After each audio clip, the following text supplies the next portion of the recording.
Hey everyone, and welcome to Chef AJ Live. I'm your host, Chef AJ, and this is where I introduce you to amazing people like you who are doing great things in the world that I think you should know about.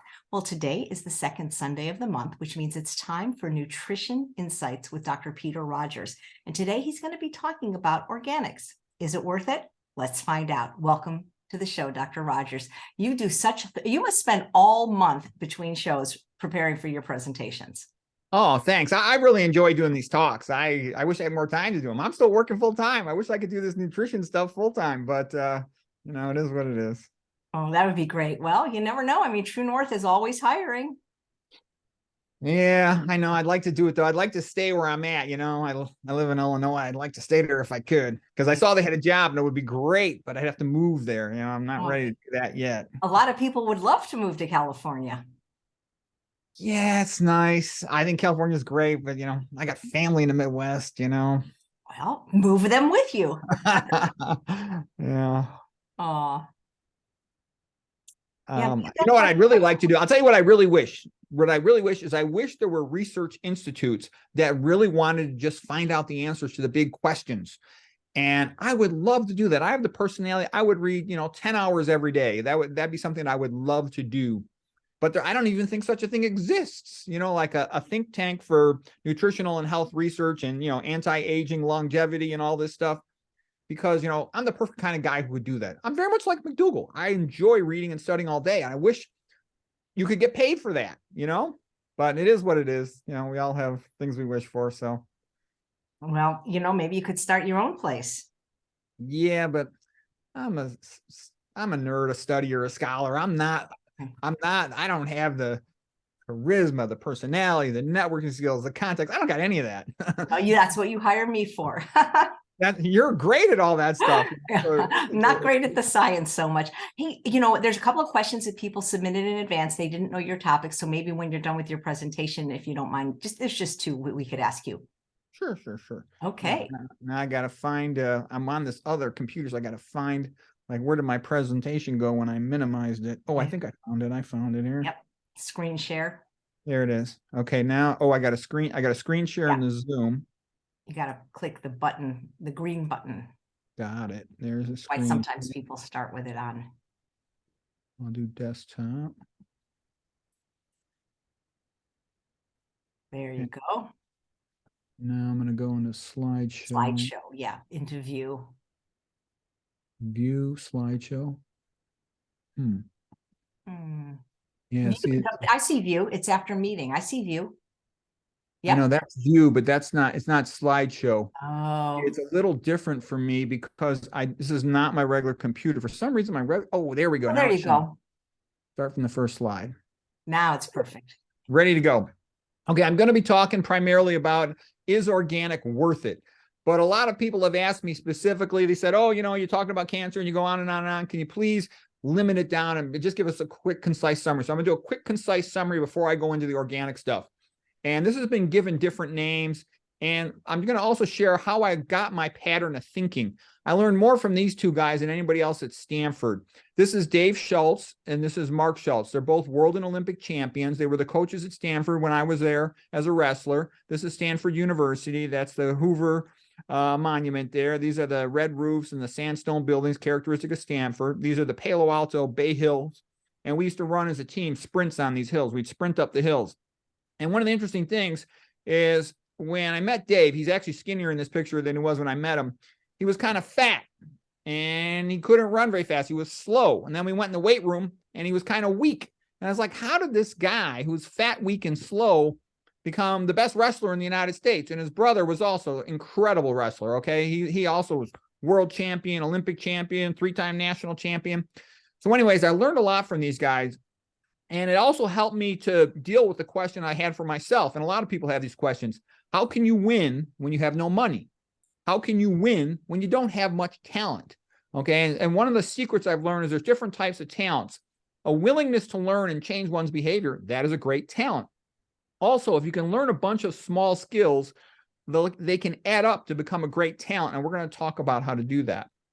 Okay, so here's Dave. He got the red singlet on, and I kind of matched that with the red text. Mark's got the blue singlet. I matched that with the largely blue text over here. So this is what I call the Dave Schultz School of Incrementalism, meaning that a whole bunch of little things add up. And so what this meant for Dave, when he was a kid, he was fat and he was dyslexic, and the other kids would make fun of him. You know, you fat, stupid idiot, you can't even read.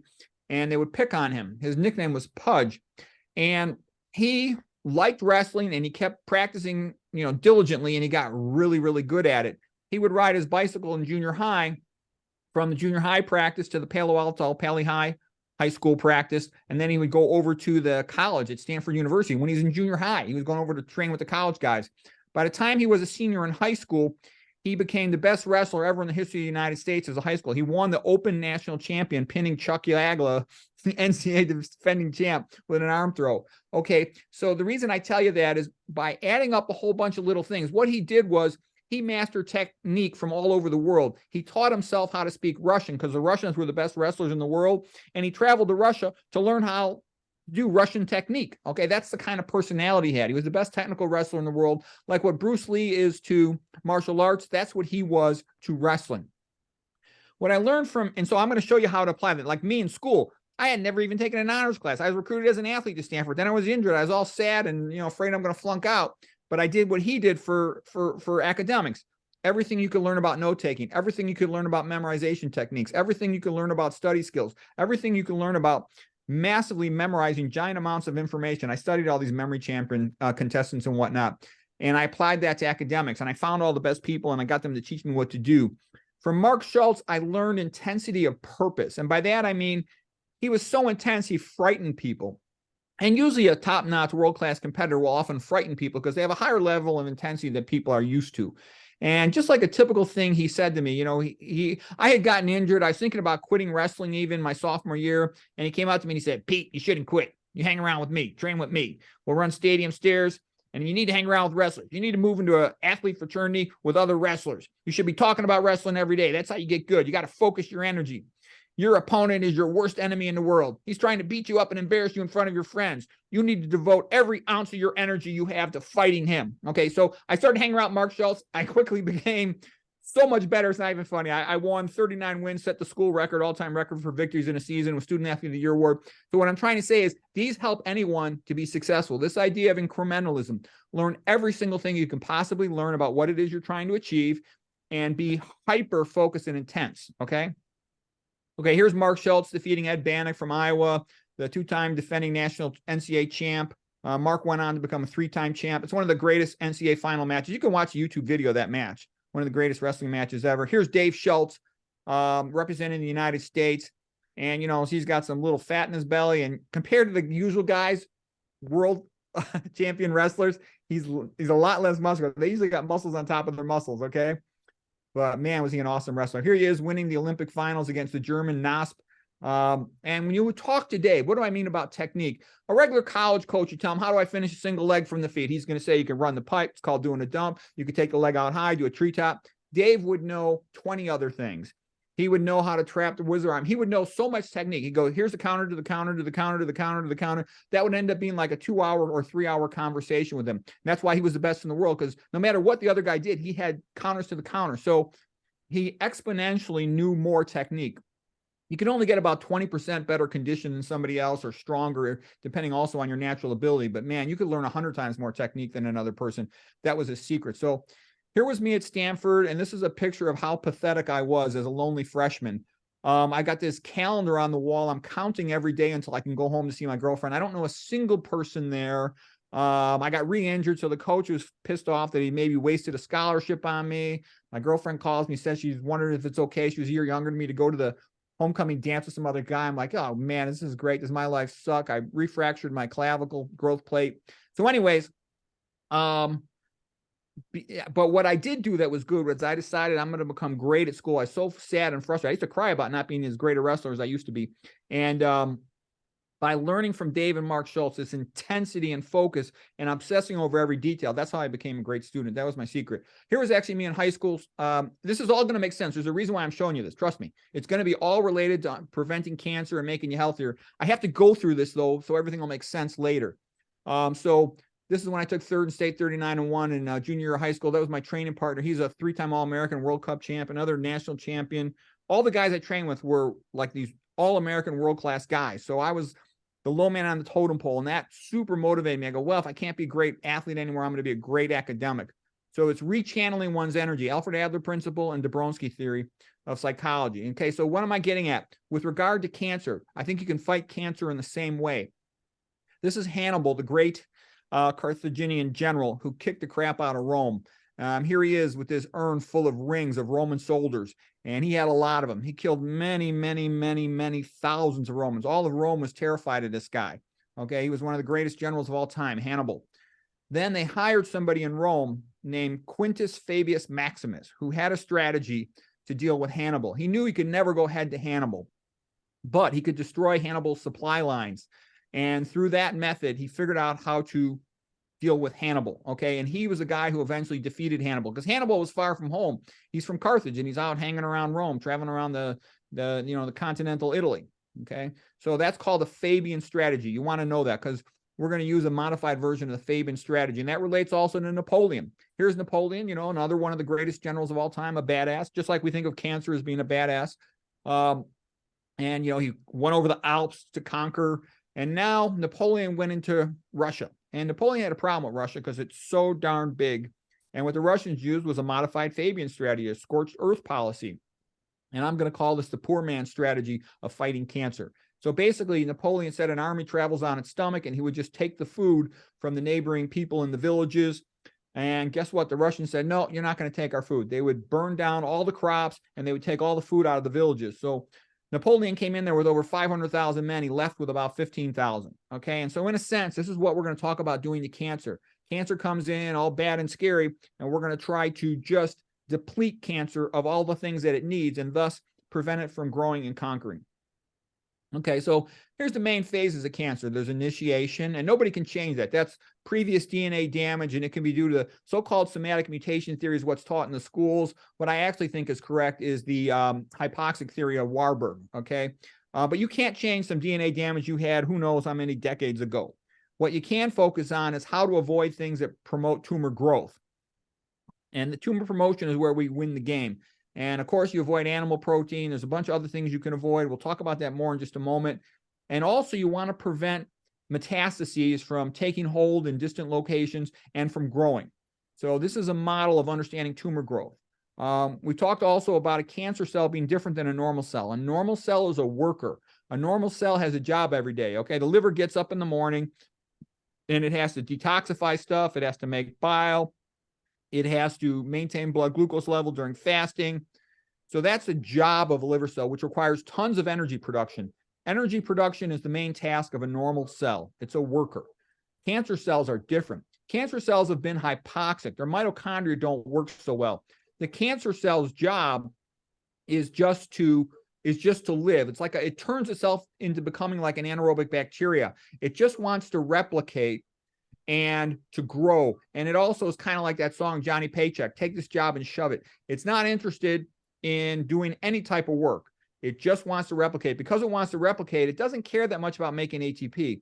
What it cares about is synthesizing copies of itself. Because in order to replicate, a cell has to double its contents. It has to make twice as much protein, twice as much nucleic acids, DNA and RNA, as well as lipids and plasma membranes and all the organelle membranes. Okay, so that's a different focus of cancer, and this model is important for understanding how cancer works.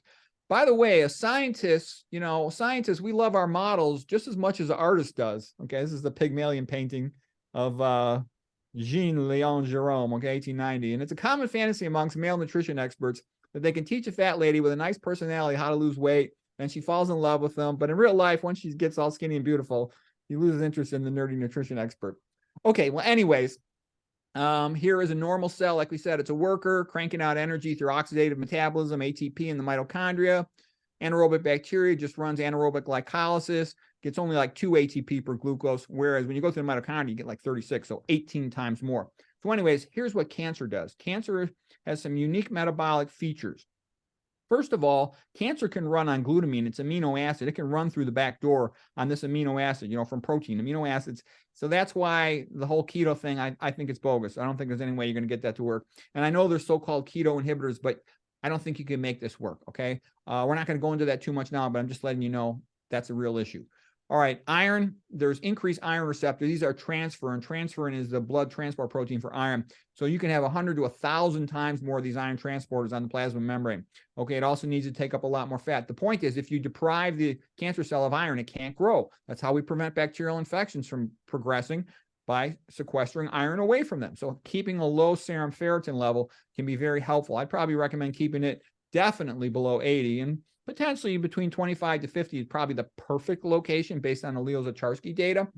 The cancer cell also wants to create an acidotic milieu. It pumps protons out into its extracellular matrix, and that impairs the growth of the adjacent cells. So cancer sort of takes over the neighborhood. It's like a gang of thugs that take over the neighborhood, inducing this acidosis. This acidosis locally in the milieu also impairs the immune system, so the immune system cannot remove the cancer cell.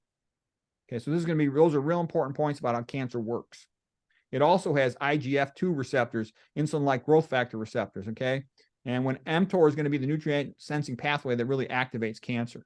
Okay, when a cancer metastasizes, it has to form attachments to the target organ that it goes to. So let's say the cancer spreads from the kidney to the liver. It's going to have to attach to the liver.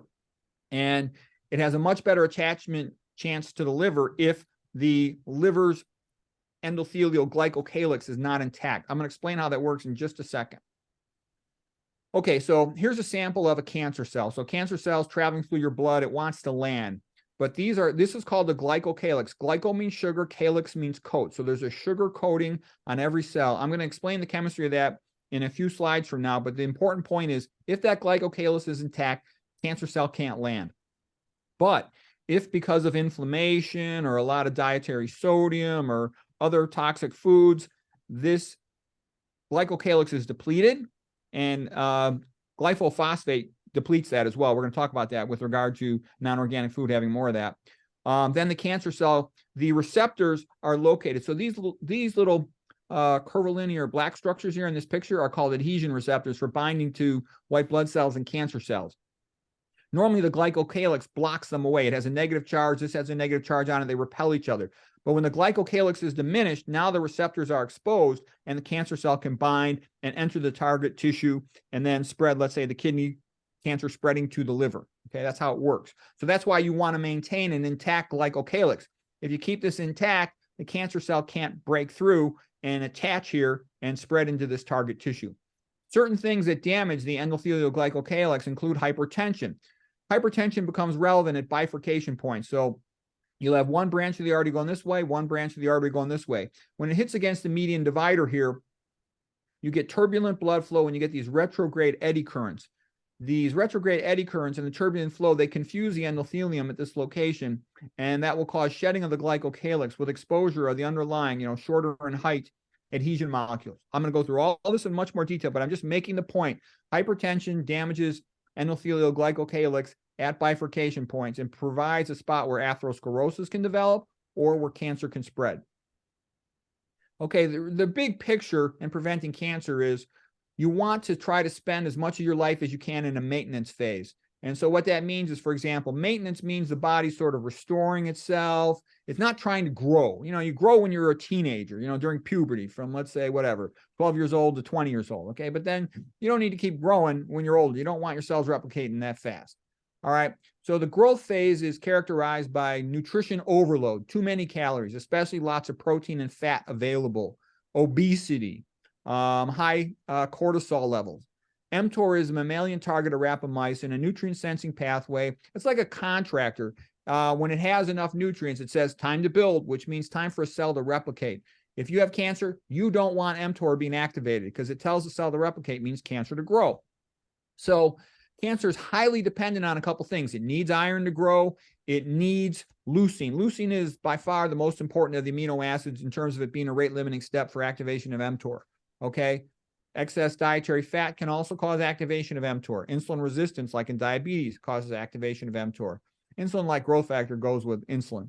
Okay, animal protein, we talked about that because animal protein has a lot more leucine. Plant protein is much lower in leucine. Animal protein also has a lot more methionine, an essential amino acid necessary for cancer to grow. Estrogenics will cause proliferation of estrogen-dependent cells, which tends to be the case with breast cancer most of the time, about 90% of the time, and also with prostate cancer. Excess dietary sodium increases cancer risk for several reasons, one of which is that it impairs, it damages the glycocalix of the endothelium, making it easier for metastases to spread, okay?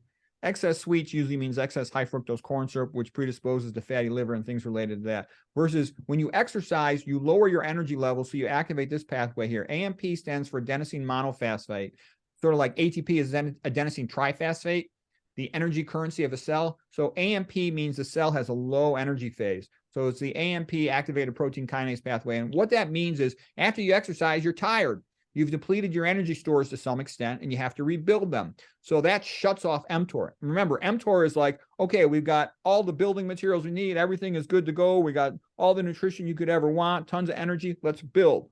Whereas this pathway is like, hey, we're low on energy. No active growth at this time. Let's just restore our baseline energy level. Okay, of course, complex carbohydrates are the best. Fruit, vegetables, and starch, staying thin, getting adequate sleep.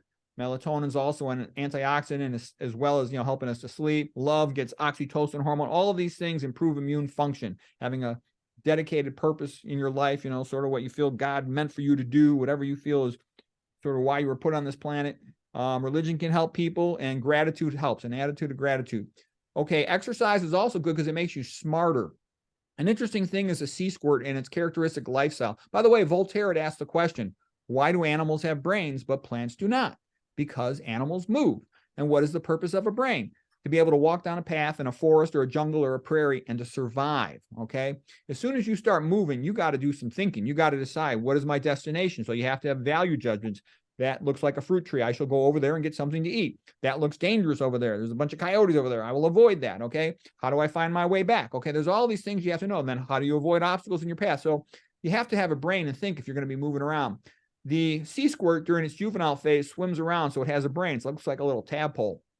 When it's an adult, it attaches to a rock, becomes a filter feeder, and its brain is reabsorbed. So the point is, if you're sitting around like a filter feeder, a couch potato watching TV, you don't need a brain. So you got to keep moving. You got to use your brain. You have to do it actively to maintain brain function. Okay. The other thing is social thinking is good for going to a party, everything in moderation, go with the flow, get along with people. Yeah, that's fine. But for nutrition and health, you don't want to think that way. You want to think biblical. Okay. You want to think 10 commandments. Thou shalt not eat meat. Thou shalt not eat oil. Thou shalt not, do all these other things that are bad for your health, and you'll do the things that are good for your health. You want to be 100% committed to them. Just like Rocky, Coach Mickey, and Rocky said, I'm tired. Why don't we train tomorrow? Mickey said, no, there is no tomorrow. You got to train today. So, do the things that help you, avoid the things that don't. You got to have this intense commitment. And it's good to look at role models who've been helpful. Ruth Heidrich, fantastic recovery from metastatic breast cancer. She's only 40. She ended up living into her 80s. She's still alive and still going strong. Janet Murray Wakelin, another interesting lady who survived metastatic breast cancer, I think about 23 years at this point. And she ran marathons all around the perimeter of Australia with her husband. She ran a marathon every day for an entire year, 365 marathons. Ruth Heidrich, of course, does all the triathlons and marathon, won all these medals and was like a world record holder. So the point I'm saying is I've seen this as a pattern. A lot of people who've had incredible survival, they call these super survivor persons, they exercised a lot. Sunshine is also very good for our health. Another thing that's real pleasant is just going for a walk on the beach barefoot. That's all that grounding and the negative charge and stuff. I think there's something to that. I mean, how useful it is, I don't know, but I do think there's something to it. I think the reason why we feel so good when we go for a walk at the beach is the sunshine activates nitric oxide precursors in our skin. So we get this sort of diffuse bodily vasodilation, which is a very pleasant feeling. It also increases sulfate production. And a lot of people are sulfate depleted, especially if they're eating this non-organic glyphosate. I'm going to explain why in just a little bit. But these are all things that promote health. Okay, now it's also good to learn more about cancer. For example, T. Colin Campbell, he deserves a Nobel Prize for figuring out how animal protein is such a powerful causative factor in cancer. I studied how can meat cause cancer. I came to like 32 ways before I stopped counting, okay? So he's got video lectures on that. Dr. McDougall, of course, a magnificent nutrition doctor. He's got a whole bunch of lectures on cancer. This lady here, Kelly Turner, wrote a great book called Radical Remission. Here's the name of the book, Radical Remission. She was working at Harvard at one of, I think the Sloan Kettering or something cancer center. And she had noticed there were some patients who had incredible survival of metastatic cancer. And so she studied them. She went around and studied all these people who'd survived metastatic cancer and how they did it. And then she wrote a book about it, the 9 factors. And she had a follow-up to that book where she added one more thing, which I think was exercise. But anyway, so she's got some good information on that. I think she hadn't quite gotten to 100% vegan, but when you study it, you end up there. There's a good reason why T. Colin Campbell, 100% vegan, Dr. McDougall, 100% vegan, and myself, 100% vegan. I also have lectures, a bunch of lectures on cancer. I have a whole playlist on cancer. And there's a lot of other people, cancer super survivors like Chris Wark. He's got interviewed a whole bunch of other cancer super survivors and experts. To the point being is you can educate yourself pretty quick. The cancer's probably been around there for decades. So you've got some time to figure this stuff all out before you rush into any aggressive treatment, before you're sure you need it. The other thing is it's good to have a sense of humor. Having a sense of humor is a way that we sort of put ourselves at ease. It's enjoyable and it lowers our stress level. And so, here's a classic picture. This is Plato, the great Greek philosopher. He was kind of pompous. And for example, Plato was asked to define what is a man. And Plato said, a man is a featherless biped. So Diogenes, who was sort of a clever, fun philosopher, also from Athens, he said, well, here is Plato's idea of a man. And he plucked a chicken and said, behold, Plato's idea of a man. I thought that was kind of funny, a featherless biped. Okay. Also, it's good to spend time with the people you love and the people who love you. So there's a nice painting, Homecoming by Edward Moran. Spend some time with family, friends, and loved ones. That makes you happy. I'd say don't do things that are trivial or a waste of your time. Focus your time on the things that matter and the things that you enjoy. Okay, Dr. Caldwell Esselstyn, he said to eat green vegetables 6 times a day keeps your arteries bathed in nitric oxide. And where that comes from is, as people get older, they make less nitric oxide. Now, I would debate that just a little bit in the sense that in a population eating meat, processed food, and oils, they're going to be making progressively less nitric oxide.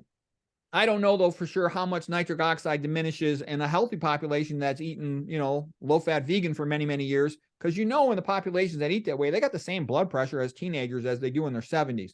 But be that as it may, most of us will probably benefit from eating more greens during the day. And if you want to go all the way to the max, Dr. Esselstyn likes 6 times per day. I still haven't seen the paper that proves that, but he's been promoting that for about a year now. And I think he's another guy who deserves a Nobel Prize for his, figuring out how to reverse coronary artery disease. Amazing stuff. I actually went and trained with him for a while. I'm very impressed by him. Okay.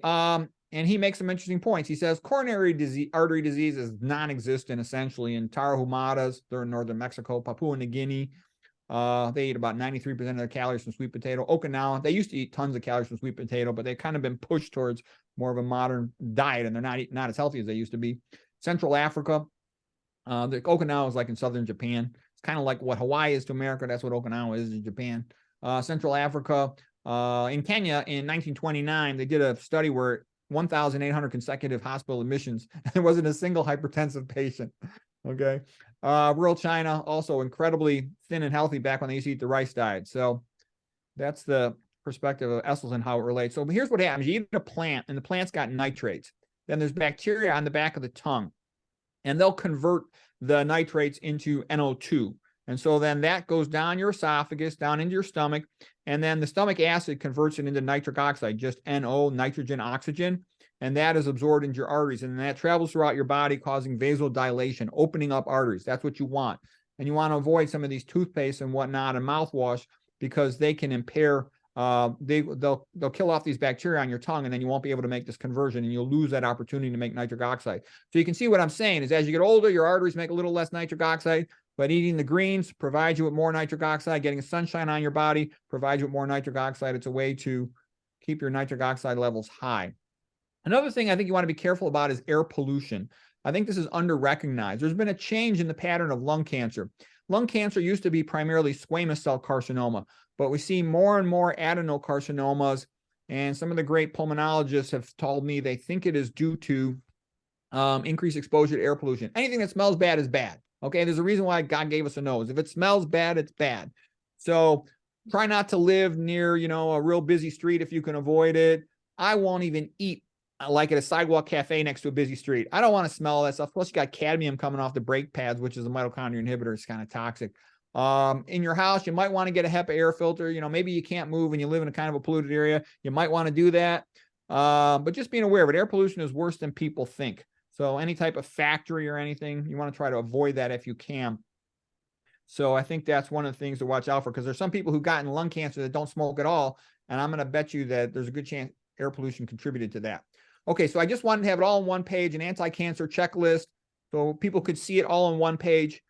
And this is just educational information. It's not medical advice. I'm not your doctor. I'm just providing education, so this might be helpful to you. Okay, no meat, not one bite, because you get rid of so many things. Like I said, meat is the most powerful thing to increase cancer risk. In more than 32 ways, it increases cancer risk. And what's his name? T. Colin Campbell had the same observation. Every time he checked a problem with meat, he kept finding more and more. I heard him lecture on like 10 of them. Okay. I think you probably would be wise to decrease your overall dietary protein. I haven't read that. That's not official, but just my thinking about it, you know, beans are like 25 to 30% protein. So that's a lot of protein. So I would probably minimize that. You really don't need much protein. You know, human breast milk is only 5% protein during our most rapid growth phase of life. And there's been populations where you feed these starving people 2.5% protein. They do great. So it's impossible to be too low in protein. I wouldn't worry about it. No dairy, because dairy increases insulin-like growth factor, which is a tumor promoter. It also tends to be high in estrogenics, a tumor promoter. You got to filter your water at a minimum. You want a carbon water filter to get rid of the estrogenics and some other things. I ideally would use reverse osmosis because you also get rid of this F- stuff. And I think that gets rid of aluminum as well. I would have a whole house carbon water filter, and I would have a kitchen reverse osmosis filter. Minimize your dietary fat. Again, it's impossible to be too low in fat, in my opinion, based on study of the subject. And McDougall would agree with that. Pritikin would agree with that. I've read these studies where they would feed people 0.75% fat, less than 1% fat. So we're not going to go into that too much, but I'm just telling you, I think it's pretty safe, and there's a lot of research to back that up. Pritikin's exact words are, it's impossible to be too low in fat with any naturally chosen diet. Okay, no oil. I think all the oils are bad. That's what I would do. I would avoid them. I did mention possibly having a HEPA air filter, or try not to live near a place with toxic chemicals. Avoid toxic chemicals in general, okay? I don't like chemicals. Like I said, I have a nose for a reason. If I smell something bad, I want to walk away from it. Like if I'm peeling potatoes in the kitchen and one of my family members is doing the dishes and they open the dishwasher, I hate that. I smell all the soap and I go, don't do that. And they go, oh, stop it. You're autistic. You know, go over by the table. I'm like, well, I got better light right here next to where the dishwasher is. Please don't do that when I'm in the kitchen. But be that as it may, pay attention to your nose. There's a reason why you have it. Okay, minimize salt. Salt, you know, is a vasoconstrictor. It damages the endothelial glycocalix and inhibits endothelial nitric oxide synthase, so you can't make your vasodilator, which means you constrict your arteries, causing tissue hypoxia. That's bad. All this dietary fat lowers oxygen delivery to the tissue too. That's bad, because when you lower oxygen delivery, you're pushing towards a Warburg effect, whereby the mitochondria can't get enough oxygen and the cell is pressured to potentially shift to anaerobic metabolism, which can transform it into cancer. You don't want that. Chlorine of salt displaces bicarbonate, which can cause a mild metabolic acidosis, and that will favor a cancer milieu. Acidosis and hypoxia, they favor cancer. So the worst thing to do would be eat real salted meat. Okay, that would be stupid. All right, so lower serum ferritin. Definitely want it below 100, preferably less than 80, and probably the perfect spot to be would be 25 to 50. And then some people say if you go below 25, you risk having restless leg syndrome. But a lot of women, especially, they run serum ferritins lower than 25. So it just depends. Because then you keep that iron away. What you're really trying to do is minimize free iron, which could be causing oxidative stress and which cancer needs to grow. Okay, that's why you do that. We talked about the best diet. Everybody knows that. Just watch Chef AJ or me. 100% vegan, whole foods, 100% organic, low fat, low sodium, no MSG, no MFG, no caffeine, no alcohol, no tobacco, no sweets, no foods with greater than one ingredient. All right. Tobacco obviously is a cancer causer. Alcohol is too, not even one drop. I wouldn't drink even 1 cup. I think it's toxic stuff. Okay. Sweets, usually that's going to mean high fructose corn syrup and all the issues, potentially contamination with mercury. Okay. Fruits are alkaline. That's good. Alkaline gives a more favorable environment for the normal cells over the cancer cells. Maybe consider eating Esselstyn's green 6 times a day. Get more nitric oxide, get more sun because it optimizes vitamin D. Much better to get it from the sun than from a pill. Increases nitric oxide. It also increases a good type of sulfation to endothelial glycocalix. We're going to talk about that more in just a moment. Get your sleep, manage your stress, because that lowers your cortisol levels. You get better immune function. You sleep better. Laughter and comedy lower stress level. They're a very good thing. Exercise, it shuts off mTOR. That's the big thing about exercise. And it gets all your lymphatics flowing so that your white blood cells can better travel around the body to remove metastatic cancer cells. So that really helps. Okay, stop doing the things you don't want to do. Don't waste time with trivia or distractions. Consider retiring from your formal job so you got more time to focus on healing. A little bit that's what I meant by the Mark Schultz concept of intensity of purpose. What I meant by the Dave Schultz incrementalism is all these things, each one seems small by itself, but they add up in a powerful way. If you slow the cancer growth by 50%, you just double the amount of time you're going to live. Slow it by a little bit more, you can triple, quadruple, and keep on increasing the amount of time that you live. Forgive the people who mistreated you in your past for your own sake, so you don't waste energy on resentments. Better to have an attitude of gratitude for what you've had. Like some people ask me, why am I so happy? They go, you got all your problems. I go, yeah, I got problems, but I'm only half screwed. A lot of people are totally screwed. I see all these patients all day. They're so end stage in their sickness and they're cognitively impaired. That's real bad versus I got little minor problems. Okay. I'm perfectly happy to deal with those. I'm pretty lucky for what I have. That's how my thinking works. And that attitude of gratitude is a good thing. Okay, spend more time with the people you love, with positive people that you feel encouraged by. Make an audio or a video summary of your family history for your kids, your nieces, and your nephews. It helps children to have some history from their families told to them. That really helps them to grow up wiser and have better perspective and a better sense of their own identity.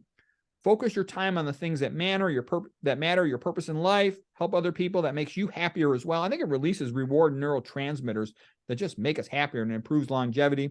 Religion is very helpful to a lot of people. For example, I love Christian art and music. You find for yourself what helps you in that area. If it works for you, a lot of the longest lived people have felt that religion was very helpful to them, and family and community. Read and watch videos of other super survivors, like we showed some pictures there. These are all some of the super survivors in some of their books. So check those out.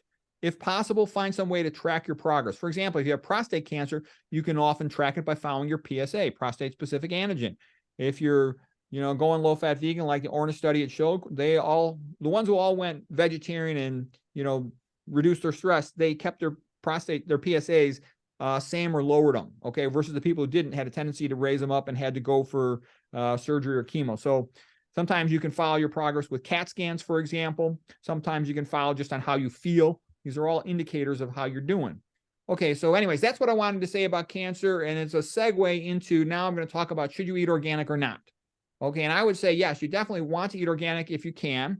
And now I'm going to go into some of the reasons, and if you can't do it, there's ways to at least make the most of the non-organic. Okay, first of all, sunshine increases sulfate, a good type of sulfate, in the arterial lining of the endothelial cells. So sunshine is good for us in a lot of ways. It's sort of like the way we were designed was kind of smart. Just like a plant gets energy benefits from the sun, we do too. Sulfate in the form that's in arteries is what's called cosmotropic, meaning that it causes water to gel, to become like jello. I'm going to explain why that's a good thing. It'll make sense here in just a moment. I'm just introducing you to the term. Okay. The enzymes in the liver for detox, cytochrome P450 enzymes, the glyphosate can damage those enzymes. I'll show you what this is all about too. Oh, this book didn't really print out so well, but there's a lady by the name of Stephanie Seneff, and she's really the one who's world famous for her research on all the problems with glyphosate, and her book is called Toxic Legacy. The best book to introduce you to the blood viscosity is this one by Gregory Sloop, MD. I think he's the best researcher in the world for atherosclerosis. And this concept, and by the way, I did a fellowship at Harvard in vascular interventional radiology. So, excuse me, I've been thinking about vascular disease for over 25 years in great detail. This is the best book I ever read on atherosclerosis, and he's the best researcher that I've ever come across. And I think the reason is he's a pathologist. Pathologist, he doesn't care. You see, if you read a book written by a surgeon, the surgeon has to say that surgery is good. If you read a book written by a cardiologist, they have to say that stents are good. And they have to kind of go with convention or people get pissed off at them, okay? If you read a book by an internist, they got to say that drugs are good, okay? But if you read a book by a pathologist, he doesn't care he just wants to understand atherosclerosis, okay? And he looks at it under a microscope, all right? So he sees it in front of him every day under a microscope. So he knows what he's talking about. And it matched up his findings with what I see all the time when I do arteriograms myself or when I look at CT angiograms, MRI angiograms, etc. Okay, fourth phase of water. This is a very interesting book by a guy named Gerald Pollack, and he figured out that water has 4 phases. Everybody knows about the solid phase, that's ice. About the liquid phase, that's bulk water. About vapor, water, dissolves as a gas into the air. But there's a 4th phase where it's like gel, like a jello. Okay, so here's a better picture of the book. This is the lady, Stephanie Seneff, PhD. This is her book, Toxic Legacy. I abbreviated TL. I'm going to make reference to page numbers from this book. pretty dense biochemistry book. She also has a bunch of online lectures, if you're curious about this subject, where she goes into great detail. Okay, so first of all, one reason why I think it's a good idea to eat organic is there's a lot less pesticides in the urine of people who do this. So this one studied 13 different pesticides in their metabolites, and the ones eating organic were far lower in every one of them. So that's the green. See, look at how much lower they are right here. Here's the reference. I'm going to give you these references. If you want, you can look them all up, but there's a lot of papers that show this. Here's another one. 5 times lower pesticides in the people eating organic. Okay, and these are pesticides. We're not even talking about herbicides yet. So there's a big advantage in terms of pesticides. Pesticides are like things that kill insects. Herbicides are things that kill plants.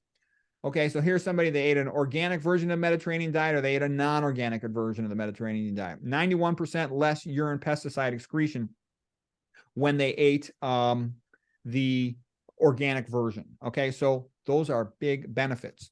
Within 6 days, they had let's say an average 75% drop in their urine, glyphosate, and this metabolite of it. So those are impressive numbers. So there is a reason to do that. And I go through that because I've had some friends and family members say, oh, organic is BS. You know, they cheat all the time. And I don't know how often they cheat, but certainly every time they test it, it's been proven that there's far, far lower pesticide residues. And there's also going to be a lot less herbicide exposure, as we're going to talk about, especially to glyphosate, and to atrazine. The other thing that comes up is GMO. This guy right here, Jeffrey Smith, he's probably the most famous in the world GMO expert. And he jokes, he says, keep the genie in the bottle. So remember that TV show, I Dream of Jeannie? I used to like watching that when I was a kid. Okay, he says, keep her in the bottle, so to speak. You don't want this. If you can avoid GMO, avoid it. Who the heck knows what it does? Here's one of his books. That's one of his older books. He's got newer books on the subject. He's got a whole bunch of online videos. The other thing, too, you hear, oh, well, we need GMO because it's going to have better crop yields and save the world from starvation. That's not true. Here's a paper showing they get just as good of yields from organic farms as they do from the sort of conventional big scale farming with this GP stuff. And the claim was it was going to reduce how much herbicide gets sprayed on crops. But what's happened is the weeds have become largely resistant to it. So now they spray tons more, and they have to add a bunch of additive chemicals to it to make it more powerful, which also makes it more toxic. And we don't even know what a lot of those toxic additive chemicals are. In terms of making your body more powerful to resist disease, you want to have an intact gut. The gut's only one cell thick. It's lining, the enterocyte. Gut's the enteric tract, so enterocyte's the lining cell. Also, your gums. That's where you contact the outside world with your mouth and your intestinal tract. So you want it to be intact. So bad stuff like bacteria and their toxins don't get inside of you. Your blood is also highly relevant to all that. You can get dormant bacteria in your blood. We talked about that in the last lecture, especially the one about autoimmune disease. You also need to have this lining of your arteries. It's called a glycocalix. Glyco, sugar, calyx coat. Sugar coat. You want that intact. And there's a lot of things that'll damage it. Pretty much all the things you would expect. Diabetes, hypertension, smoking, etc. Okay, and inflammation, infection. Okay, and the way you keep it in good shape, good nutrition, and get sunshine, all right? Leaky kidneys. When you lose this glycocalix, you'll start leaking protein out of your kidneys. Major finding in diabetes, albuminuria. Okay, leaky blood-brain barrier often goes with the things that cause leaky glycocalix or leaky gut, all right? Not as common, obviously, but it's a big deal. All right, fourth line of defense, your immune system. There's things you can do to maintain a good immune function. Blood-brain barrier, liver detox. You want the liver detox to be functioning. It's almost like called an immune system for small molecules. And you can also excrete things through your kidneys and through your sweat. Another good thing about exercise, when you sweat with your exercise, you excrete toxic metals, so that's a big benefit. Most energy in the human body under normal conditions is made right here in the inner mitochondrial membrane. These are the electron transport complexes, big proteins, and they pass electrons down to progressively stronger electron attracting molecules. And oxygen is the ultimate electron acceptor. It has a super high electronegativity, the highest electronegativity except for F-, and F- is toxic to the human body. So we're just going to talk about oxygen, and it takes those electrons and it's converted into water.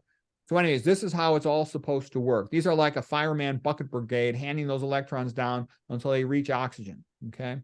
And glyphosate is going to be abbreviated GP. It inhibits complex 2, which is succinate dehydrogenase. It's actually part of both Krebs cycle and the inner mitochondrial membrane electron transport because it's embedded in the membrane, all right? So you want to know that. So GP itself is harmful to electron transport in the mitochondrial membrane. So it's going to make it harder to produce energy, harder to produce ATP over here. Okay, and the relevance is there's a whole bunch of other things that will also inhibit Mitochondrial electron transport, cadmium, excessive dietary fat, especially saturated fat, lead, we talked about F minus, HNE, hydroxynonenal, that's a toxic byproduct of eating omega-6 fatty acids due to lipid peroxidation. So anyways, you're going to be exposed to some of these things no matter what you do. So you don't want to add to it, okay? You don't want to add to it by eating in a foolish way or exposing yourself to toxins unnecessarily. So here is glycine. It's the smallest amino acid. And here is glyphosate. They're very similar. It's basically, think of it as glycine plus a phosphate. There's a little bit more to it than that, but that's all you really need to know. So here's an amino acid. An amino acid has a central carbon called the alpha carbon. It's called amino because it has an amino group on it. It's called an acid because it has an acid group on it, carboxylic acid. And then it always has a hydrogen on it. And then the alpha carbon also has one variable component, and that is the R group. And the R group in glycine is only a hydrogen. So it is the smallest amino acid. And being small with only this hydrogen here, that makes it a perfect amino acid to put into an enzyme active site to create space, a pocket, so to speak, where the substrate can bind the enzyme. All right. This tiny little side chain also works great if you're going to twist a molecule into a helix, like collagen, the most common protein in the body. About 1/3 of our bodily protein is collagen. And to twist it into a helix, it has glycine every third residue. That's going to be super important. The reason it's so important is because glyphosate can substitute in for glycine. Okay. And here it is, Stephanie Seneff. Glyphosate substitution for glycine can explain many diseases associated with glyphosate. All right. So here you see that you got an alpha carbon here, and then there's also a nitrogen here. But for our point, the big thing is this big honking phosphate sitting here. So this will sneak into a protein. It'll substitute itself in for where glycine should go in our bodily proteins. And that it's often present in enzyme active sites, and it'll cause those enzymes to become dysfunctional.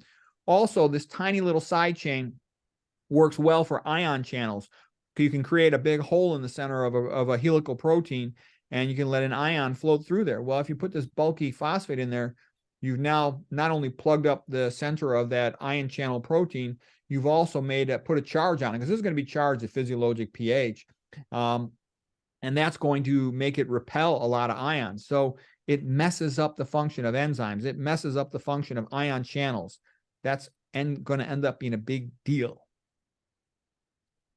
Okay, here's how an enzyme works, by the way.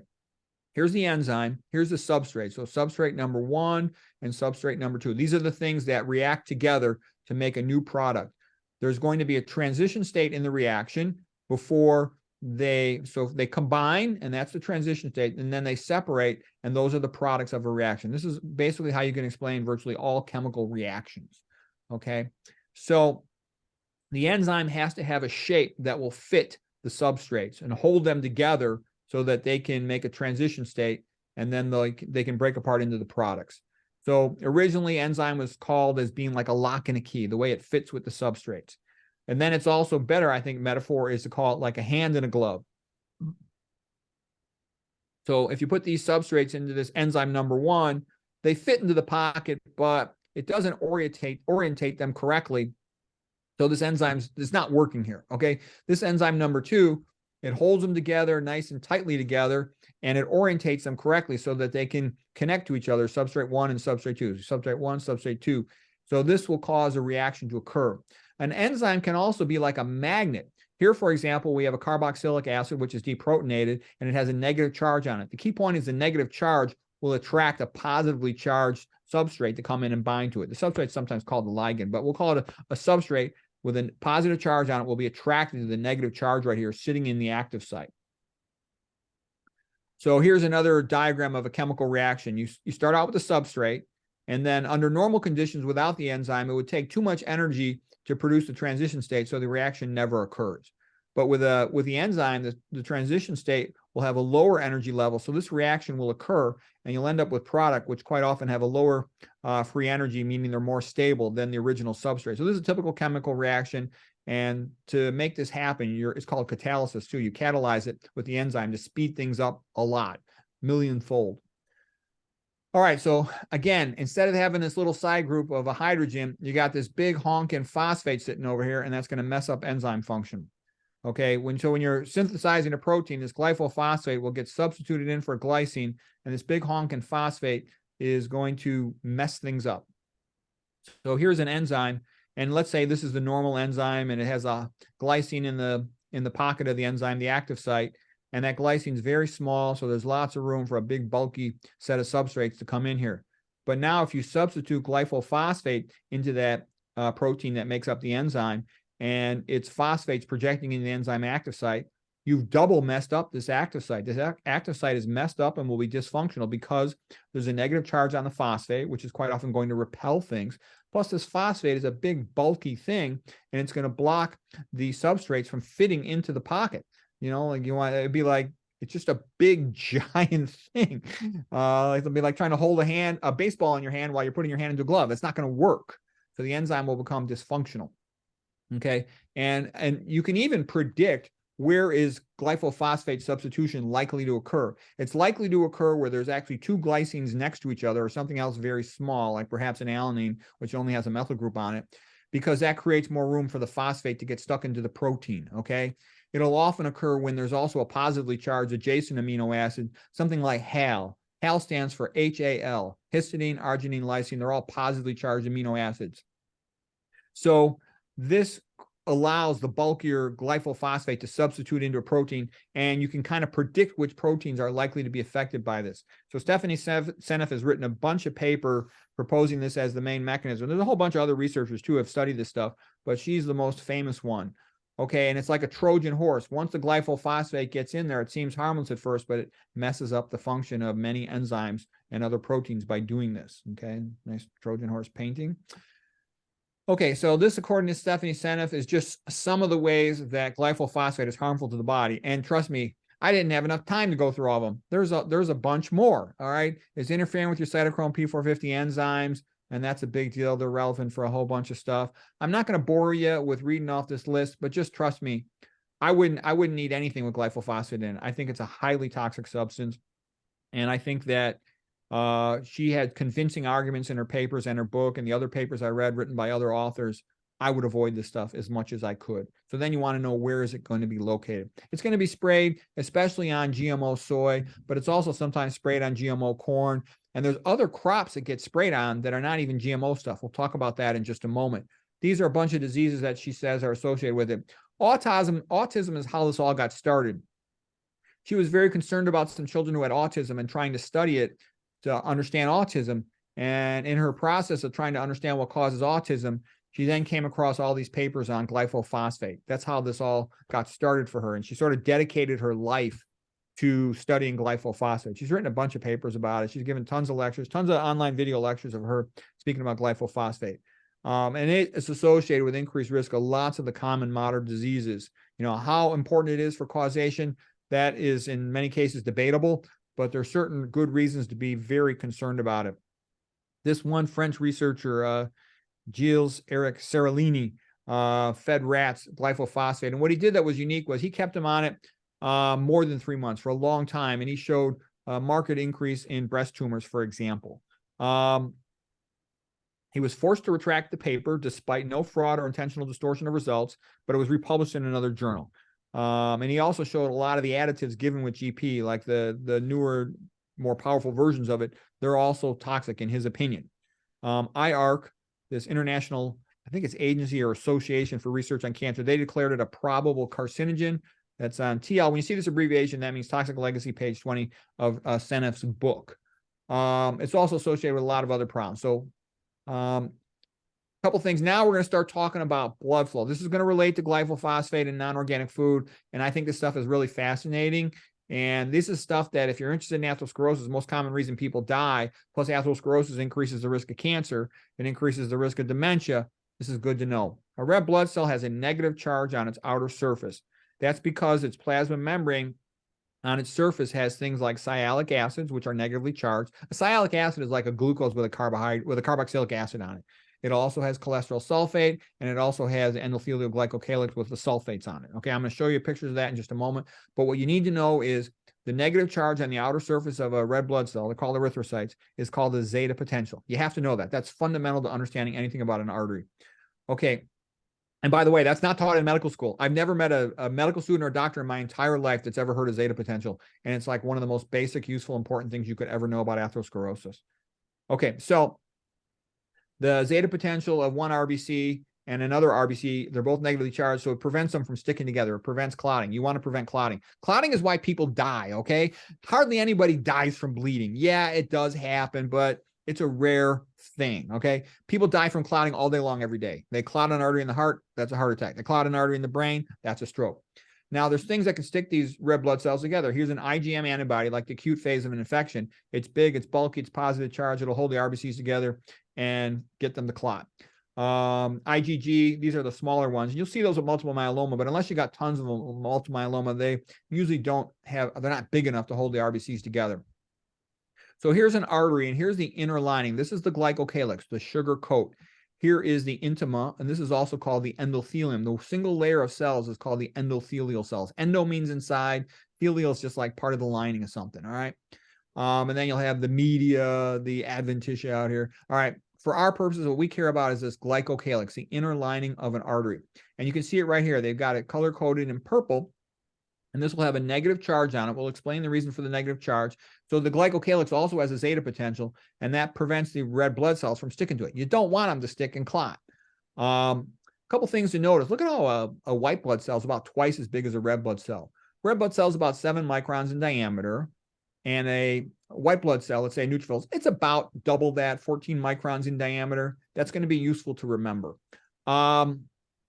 A capillary is usually only about 5 microns in diameter. So even under normal conditions, RBC has to deform a little bit. A WBC has to deform a lot to fit through a capillary. WBCs also have a zeta potential, a negative charge on their outer surface. So here's a glycocalix, and the glycocalix usually projects up high. You could think of this as being like trees on a hillside, okay? I've also heard a nice expression. There's a lady by the name of Vivian Lowe, MD. She had a clever metaphor. She says it reminds her of like moss on a stone at the bottom of a stream. Okay, that's a good idea. It's very slippery and lubricated, and because it's like a gel. I'm going to explain all this in a moment, but just remember that it's lubricated and really slippery. So the red blood cells, white blood cells slide right by. By the way, in the blood, there's about 700 red blood cells for every white blood cell. So it's like more than 99% of the cells are red blood cells. So that's important to know too. So they're a rarity, white blood cells compared to red blood cells. Okay, now these things sticking up high in the glycocalix, they're going to be heavily negatively charged with something called heparin sulfate. The adhesion molecules for clotting, they're all down low. So as the glycocalix is intact, the adhesion molecules which promote clotting or promote metastatic cancer spread, they're down low. So that's why you want to keep the glycocalix intact so you don't get clots and you don't get metastases. Okay, once the glycocalix is destroyed, the white blood cells can bind to attachment receptors down here, adhesion receptors, and they then can enter the subendothelial space. The blue cells are the endothelium, so to pass below that is to enter the subendothelial space. So we're going to talk about things that can make this happen. All right, so now this is also, I think this is very beautiful actually.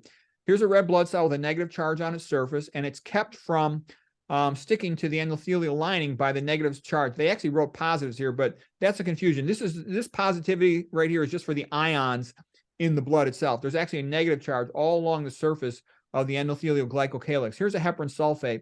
The sulfur is the yellow, and the reds are the oxygens around. It's going to be associated with 4 oxygens. It's going to have a -2 charge for each sulfate group. Okay, but the point I'm saying is this is also brilliant. This is why, another reason why I believe in God. This is so complicated to learn how this all fits together. It's like a miracle. It's so cool and interesting and beautiful.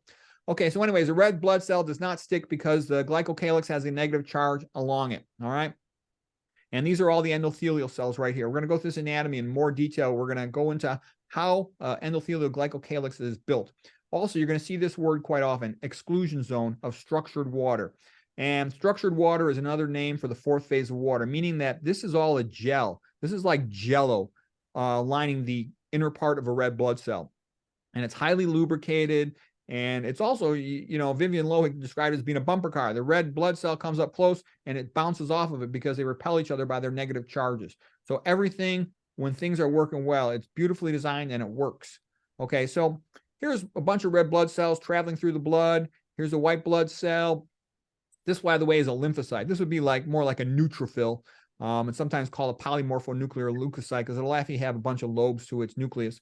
The lymphocyte has a nucleus that's about the size of a red blood cell. That's a good internal control. If you're looking at a peripheral smear of blood, You look at that lymphocyte nucleus to see, and it should be the same size as a red blood cell. That tells you you're dealing with normal size cells.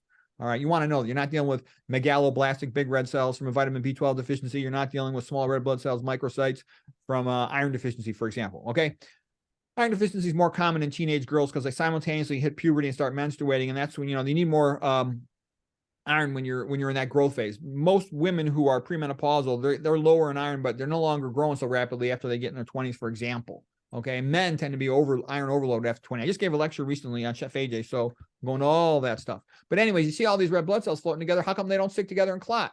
The reason is they all have zeta potential, so they repel each other. So it's rather beautiful how that is all designed.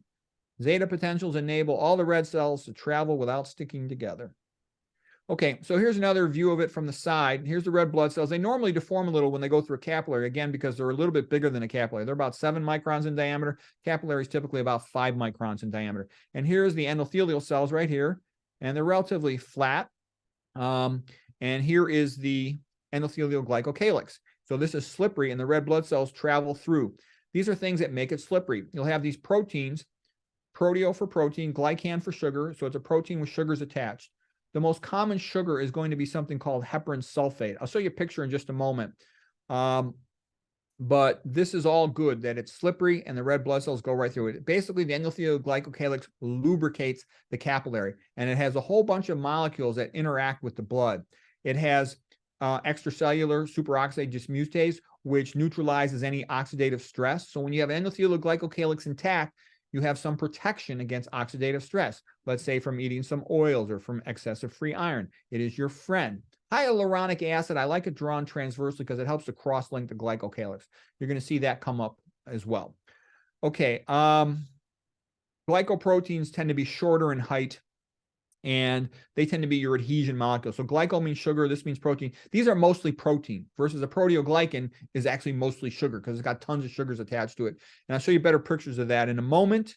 Okay, here's the structure of heparan sulfate. So this is what you have all over the place. This is the most common sugar, and usually they'll use the word glycosaminoglycan. That just means repeating units of disaccharide. So saccharide is a sugar, disaccharide means 2 sugar, and you'll have these repeating disaccharide units. And these things are there's tons of them.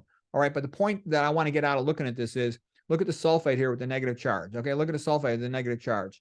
And then here's the sulfate attached to an amino sugar. And there's also some carboxylic, COO minus is a deprotonated carboxylic acid. So tons and tons of negative charge, negative charge, negative charges, negative charges, negative charges, okay? So all these negative charges provide a zeta potential to the arterial lining, endothelial glycocalix, and they repel the white blood cells and the red blood cells. That's all good. So that's what you want to get out of that it's highly negatively charged. Okay, here's normal conditions again. Highly negative charge glycocalix repelling the blood cells traveling past. When you have a dramatic loss of the glycocalix, it all gets cut up and shed, the glycocalix, and it travels in the blood. That's actually bad, like in sepsis, and that'll cause brain damage. I'll explain why that causes brain damage in a moment. When you have a mild or chronic damage to the glycocalix, like this in diabetes, it's thinned out, and you'll have a higher risk of clotting. You'll have less ability to prevent infections. Diabetics are really sick. Diabetes is a really bad disease. Okay, so this is just showing the same thing. And a reminder is that cholesterol sulfate is carried on the plasma membrane of the red blood cell. That's partly how it generates its glycocalix. And when it travels through the capillaries, it will drop off these cholesterol sulfates, and they will then pass over to the endothelial glycocalix and be added to it to help it generate a negative charge. Senef even thinks that some of the oxygen on these will actually continue on and contribute to oxygenation of the tissues. I haven't studied that extensively enough to know how important that is, but it's a rather interesting statement. Okay, now here is something from the research of Gerald Pollack, and this is also really fascinating, cool stuff. So again, here's the 3 phases of water we learned in high school chemistry. There's liquid water in the body, that's also called bulk water. There's water vapor, gas phase, and there's solid phase, ice. But in the human body, actually, most of the water is in the gel form. That's almost all of it. The only exception would be your blood, which is in the liquid, bulk water phase. Also, your urine, your sweat, your saliva, your tears. Okay, so most of the water in the human body is this gel-like bulk water, including in the cytoplasm, including in the glycocalix, including in the extracellular matrix. And nobody was really aware of that until this guy figured this out just in the last 30 years. So that's rather brilliant. There were some hints at it before, but he really figured it out. He's got a lot of good videos on YouTube if you're curious to study him. He's got a good book too, 4 Phases of Water. I'm actually reading it right now. Human body is about 2/3 of water by mass, but 98% of the molecules in the body are water, if you count just how many molecules. And water is a universal solvent of the body, but most of it is in this gel phase. And you need adequate amounts of sulfur to maintain that gel phase. But it's not just sulfur, it's sulfate. Sulfur and sulfate are not the same thing. Sulfur is the atomic, the element, okay? But sulfate is sulfur bound to 4 oxygens. It's a different thing than sulfur by itself. What happens, sulfate is a cosmotrope, meaning that it tends to get water to form a gel. And when it forms a gel, in a sense, it's crystallizing. And during crystallization, it'll expel other molecules to some extent. And it will also lead to a clustering of negative charge in this structured water, this 4th phase of water. He calls it EZ. That's his favorite word for it, Pollock. For me, I like to call it a gel. That just helps me. All right. And by having charge separation of the negative charge of glycocalix, you get a positive charge lined up adjacent to it that's excluded by the crystallization component of the gel. You have a separation of negative and positive charges. That becomes a little bit like a battery. It's a source of energy. You can actually get multiple layers of this structured water, easy water, due to the gel component with the sulfates. All right. And the blood passing by again is in the bulk water phase. And here's Pollock's illustration showing how it's like a battery. And then when you get inside of if you get inside of a cell, you're going to have structured water inside the cell too with negative charges. And these charge differences, they cause some energy in the cell. They actually help a cell to do work. We're not going to get into all that. That's obviously a big topic. I want to just show you what these membrane proteins, so these are called proteoglycans. This is what your glycocalix is made out. And glycocalix is super important. This is actually one of the most important slides in the thing. And trust me, it's not as complicated as it looks. You will be able to understand. This is actually be simple. You're going to remember this. This is actually easy to know. If you're trying to remember this and keeping notes, you might want to make a print screen of this picture here, because this is a key thing to understand. Here is the core protein of the proteoglycan. Proteo meaning protein, glycan meaning sugar. And the core protein extends from the plasma membrane of the endothelial cell up into the glycocalyx. It then has these sugars that are called GAGs, glycosaminoglycans. Glyco sugar has an amino on it, glycan it's sugar. So they're repeating disaccharides. So there's alternating sugars. We're not going to go on the subtypes because that's actually a big topic too. But the whole point is these have tons and tons of sulfates on them with negative charges. And the negative charges will attract water at their border, because water itself is polar, meaning that it has different charges on different ends of it.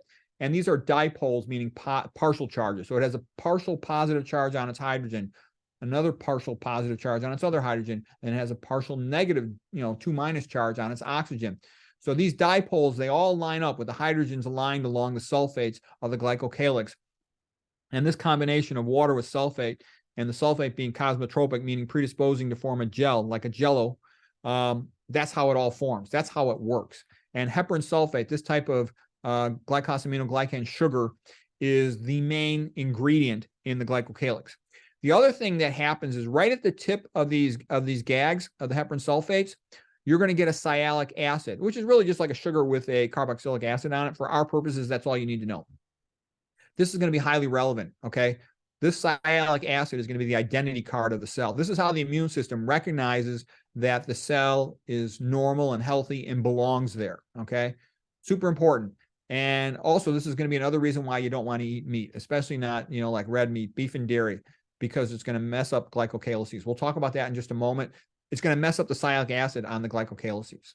All right, here's a sulfate. Again, it's not just a sulfur. It's a sulfur with 4 oxygens bound to it and a 2- negative charge, okay? All right, this is just a lot of detail about sulfurs and sulfur chemistry. We don't need to go into all that, but just know, where does the negative charge come from on RBCs or on your glycocalyx? It comes from the easy water gel effect. We talked about that, separation of charge. It comes from all the negative charges on the heparin sulfate, okay?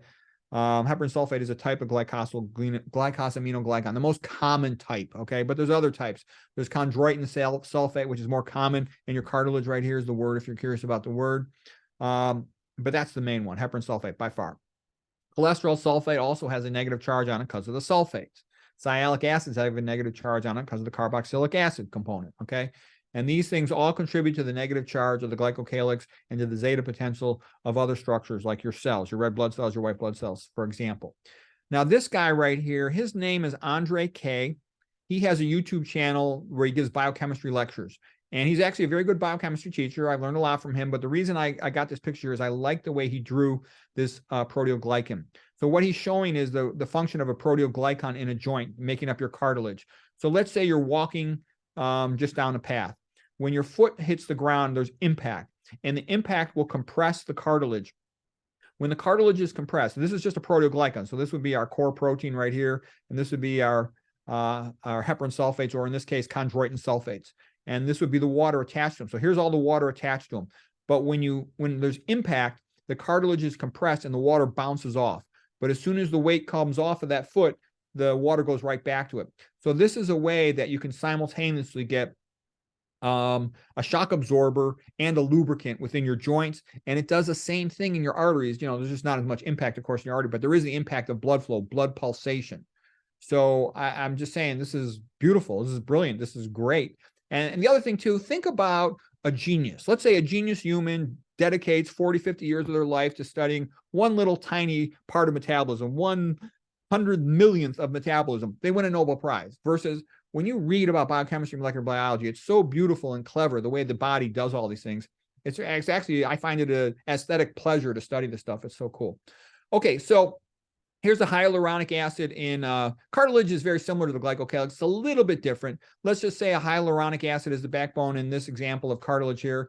The glycosaminoglycans, meaning the sugars attached to the core protein. Here's the core protein, same type of concept, are primarily chondroitin sulfate.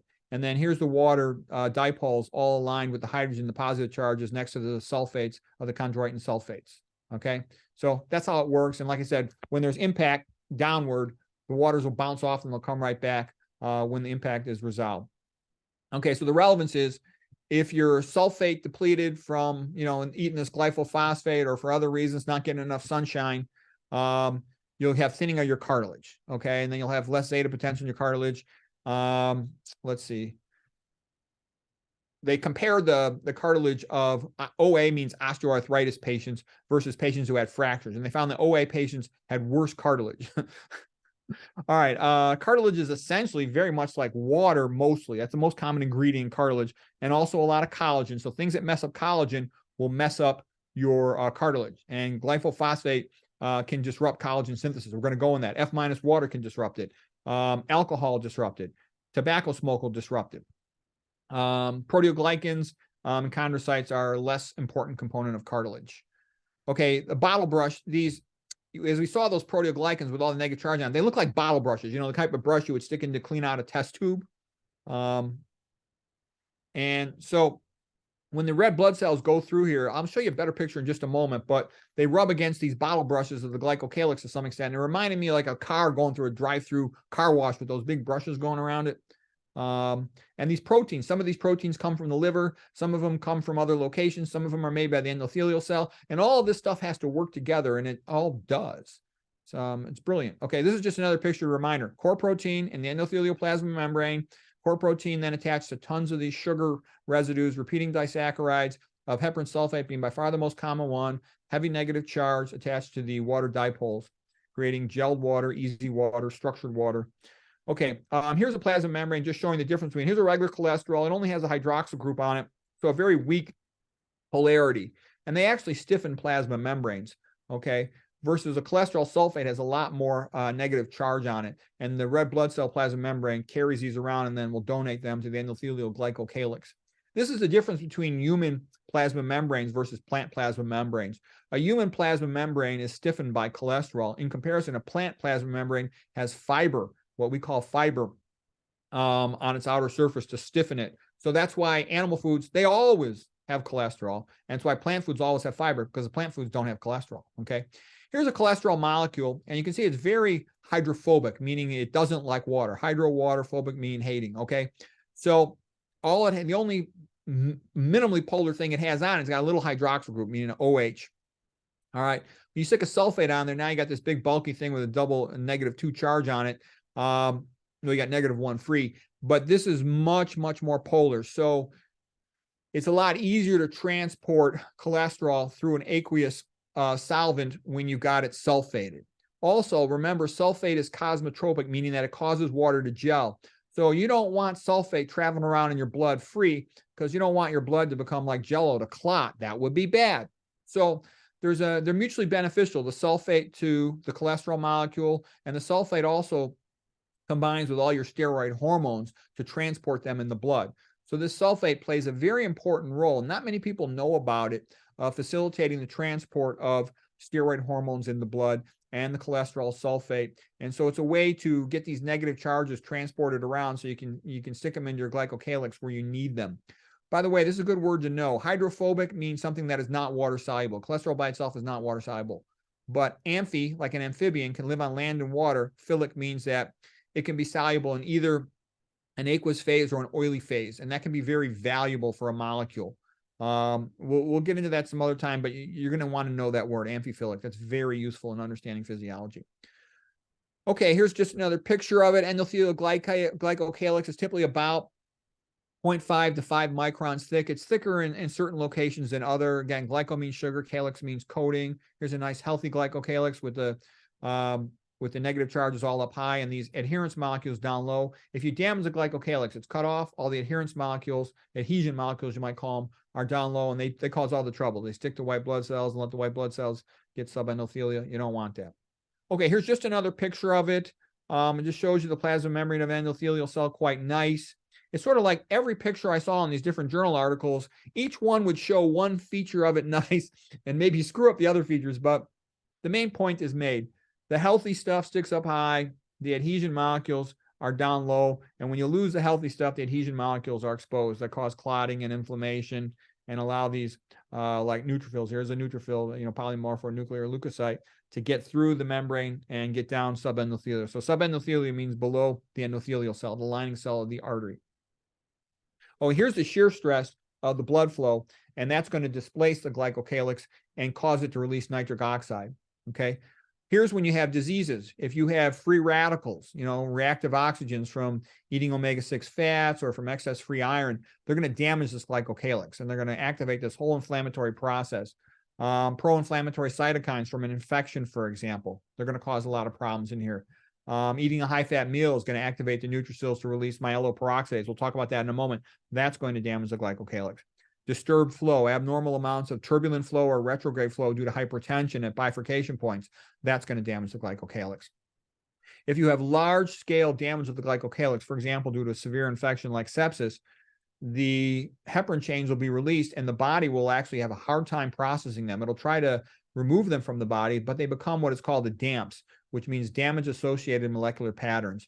If you have an infection, that's a PAMPs, pathogen-associated molecular pattern, but that word does come up much. And we're going to talk about the effect of the glycocalyx when it's damaged in sepsis, and we'll get to that in a later slide, but that's going to be relevant. Okay, here's kind of a neat picture. They're showing a red blood cell traveling in this direction through a capillary. All right, so normally the red blood cell will be folded back on itself, but just for the sake of the picture, they drew it sideways. And this is where I get the metaphor of a car in a drive-through car wash. So the car drives through the car wash, and the red blood cell is the car, and all the glycocalyx touching it is like the brushes in the car wash. All right. Here's showing a cool picture where they caught on an electron micrograph the red cell traveling through the glycocalyx. Here's a spot where there's no cell, and the glycocalyx puffs into almost the middle of the capillary. Here's a big honking white blood cell, and you can see when it passes through, it's smushing the glycocalyx down up against the cell. And the glycocalyx has that bounceability, just like we talked about the cartilage in the joint. So it's absorbing the impact, if you will, of this monstrous leukocyte. Leukocyte just means white blood cell passing through, and then it'll bounce back into form once it's passed. Okay, so it's lubricating the things, plus it has that almost elastic-like ability to bounce back into shape. These are some of the things that the endothelial glycocalyx does.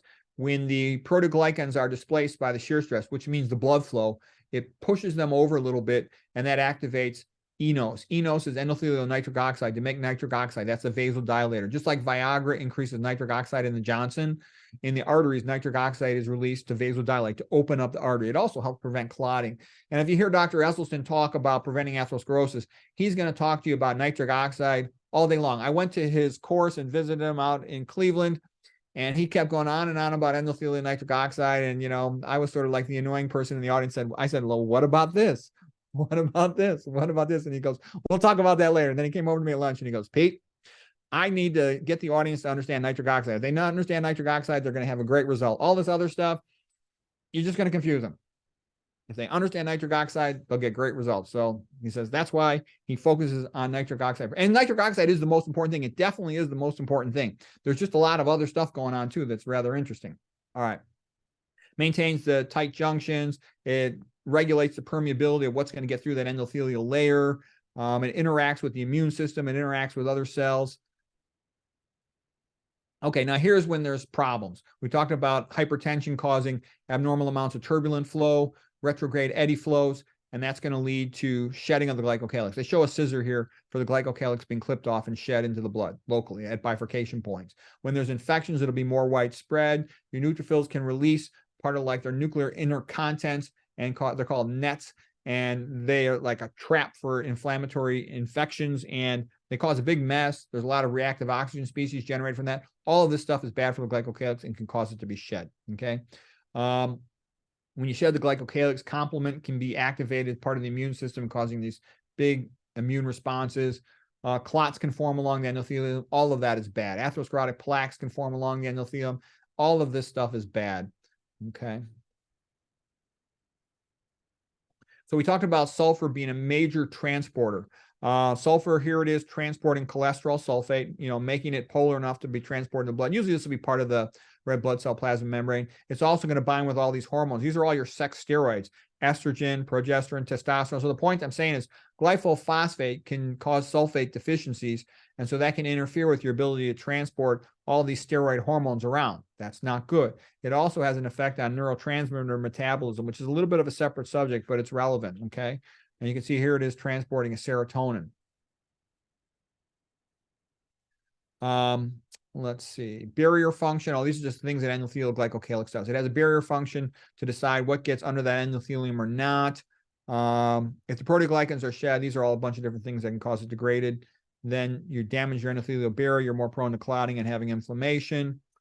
Sulfated glycosaminoglycans become depleted in sulfate when they're chronically exposed to glyphosate or glyphosate. So, and this is the lady again, Stephanie. She wrote a whole bunch of papers on it. Not good. This talks about sunshine helps you to make it. So it's good to get sun. It just feels good, and it feels good for a reason. You don't want to overdo it, but it feels good for a reason. I don't use sunscreen, by the way. I've got separate lectures on that, but I actually could have maybe lectured on sunscreen, but I don't use sunscreen. All right, because I think you're better off just getting sun. I just don't stay out so long. And if I need to stay out longer, I'll wear a sombrero or something. All right, it's very anticoagulant in the tops of the glycocalix, but if you shed the top, then the lower parts are actually prothrombotic. We'll talk about that later. It interacts with a bunch of molecules.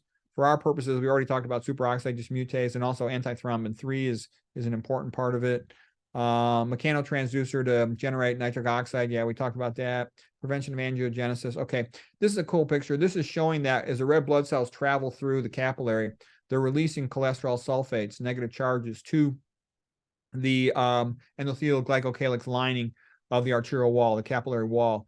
What's also interesting too is that the venous end, because of the respiration with the CO2, carbon dioxide being expelled into the vein, it's going to have a little bit of a acidic positive charge, and that also facilitates attraction of the red blood cells, helps to push them through the capillary. And it's all part of a mechanism that enables the big red blood cells to travel through the small capillary, and in a way that doesn't require additional energy from the heart. So it's a very clever mechanism. And there's an additional mechanism that's a little more complicated. I won't go into it, but what I'm trying to say is it's beautifully designed to make everything work with minimum pressure required from the heart.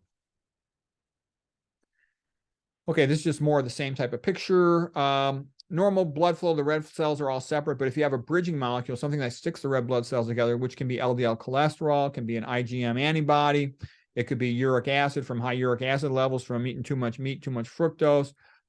This could be fibrinogen, the clotting protein released during inflammation, could be fibrinogen released due to stress. High psychological stress will cause increased release of acute phase reactants, including fibrinogen, clotting protein made in the liver. When that happens, you start getting the red blood cells all sticking together. And a high-fat meal will do it. You know, the LDL cholesterol, even just the chylomicrons in the early phase of fat absorption will cause these red cells to stick together. When the red blood cells are stuck together, it's harder to push them through the capillary. Blood pressure has to go up. So that's not good. Okay. Normally, when blood flows through a blood vessel, it's going to be what's called laminar flow. I'm looking at my clock here. How am I doing for time? All right. And so you're going to have the red cells in the middle. You're fine, Dr. Rogers. Don't worry. Okay, thanks. You got red blood cells in the middle. You got white blood cells next to it. And then you got the plasma on the bottom of it. So you can make your thumb is like what blood flow is like. And that's normal blood flow, laminar velocity profile. Okay. And when these endothelial cells are exposed to laminar flow, they're very happy. They crank out lots of nitric oxide. Everything is great. But when this becomes turbulent or becomes retrograde flow is also called eddy currents, then you have problems with your endothelium. Okay, where the problems occur is at bifurcation, because the laminar flow comes up and it hits the bifurcation. Normally, under normal blood pressure, it's kind of a gentle hit on this bifurcation point. So you don't get a whole lot of retrograde. You don't get a whole lot of turbulence. And this endothelial lining remains intact. But if a person's hypertensive, then there's going to be a higher velocity of the blood flow, and it's going to hit this median divider at a higher speed, and it's going to bounce off. There's going to be more turbulent flow, and there's going to be more retrograde eddy currents. And that's going to confuse these endothelial cells, because it's going to cause strange displacements of their glycocalix, which is going to lead to a shutdown of nitric oxide production and a gradual shedding of the glycocalix, which is going to predispose to atherosclerosis at these locations. And within organ systems, that can predispose to metastatic cancer, because there is not an intact glycocalix at those spots to prevent cancer cell traveling through the blood from adhering to that spot and then moving subendothelial. So good arterial health also helps prevent metastatic cancer. Okay, here's just a drawing showing it, for example, in the carotid artery. In the carotid artery, the flow is coming up. It's going to hit the bifurcation point. Here's the external carotid, which goes to the face. Internal carotid artery goes to the brain. When it bounces off the median divider, you get your turbulent flow here, your retrograde eddy currents, and this is where you get atherosclerosis. The atherosclerosis, it always occurs here. I look at these CT angiograms all the time, just about every day, and this is where it is, okay? Once in a while, you get an atypical, really tortuous common carotid, which will change the flow patterns a little bit. Or you'll get some normal variant, retropharyngeal carotid where the anatomy is distorted. But for our intents and purposes, this is just basically where it always occurs. And atherosclerosis, by the way, it's a blood clot, okay? Everybody knows cholesterol, and cholesterol is the main risk factor. But what atherosclerosis actually is, it's a blood clot that then chronically organizes, okay? And that's been shown by the pathologist, and that also matches my experience of studying it for many years. All right. And you kind of need to know that. I realize that's not in your medical textbooks, but if you start actually reading the research papers on it, you'll see that is the case. You'll also see that the comprehensive theory of atherosclerosis is the atherothrombosis theory of Gregory Sloop et al. Okay. And William Roberts has now gone down that path as well, the other great atherosclerotic pathologist. All right. So clots on the far wall. Okay. That's where it happens. And then endothelial precursor cells come and cover it up, and that's how it becomes subendothelial. All right, here's a picture showing an endothelial cell, and it has lots of properties. Here's all these different antithrombotic properties. And these are all the high glycocalix, so to speak, in general. And then once you shed the upper glycocalix and you're stuck with these, glycoproteins, these are primarily prothrombotic. And this is the kind of stuff I was joking when I was with Dr.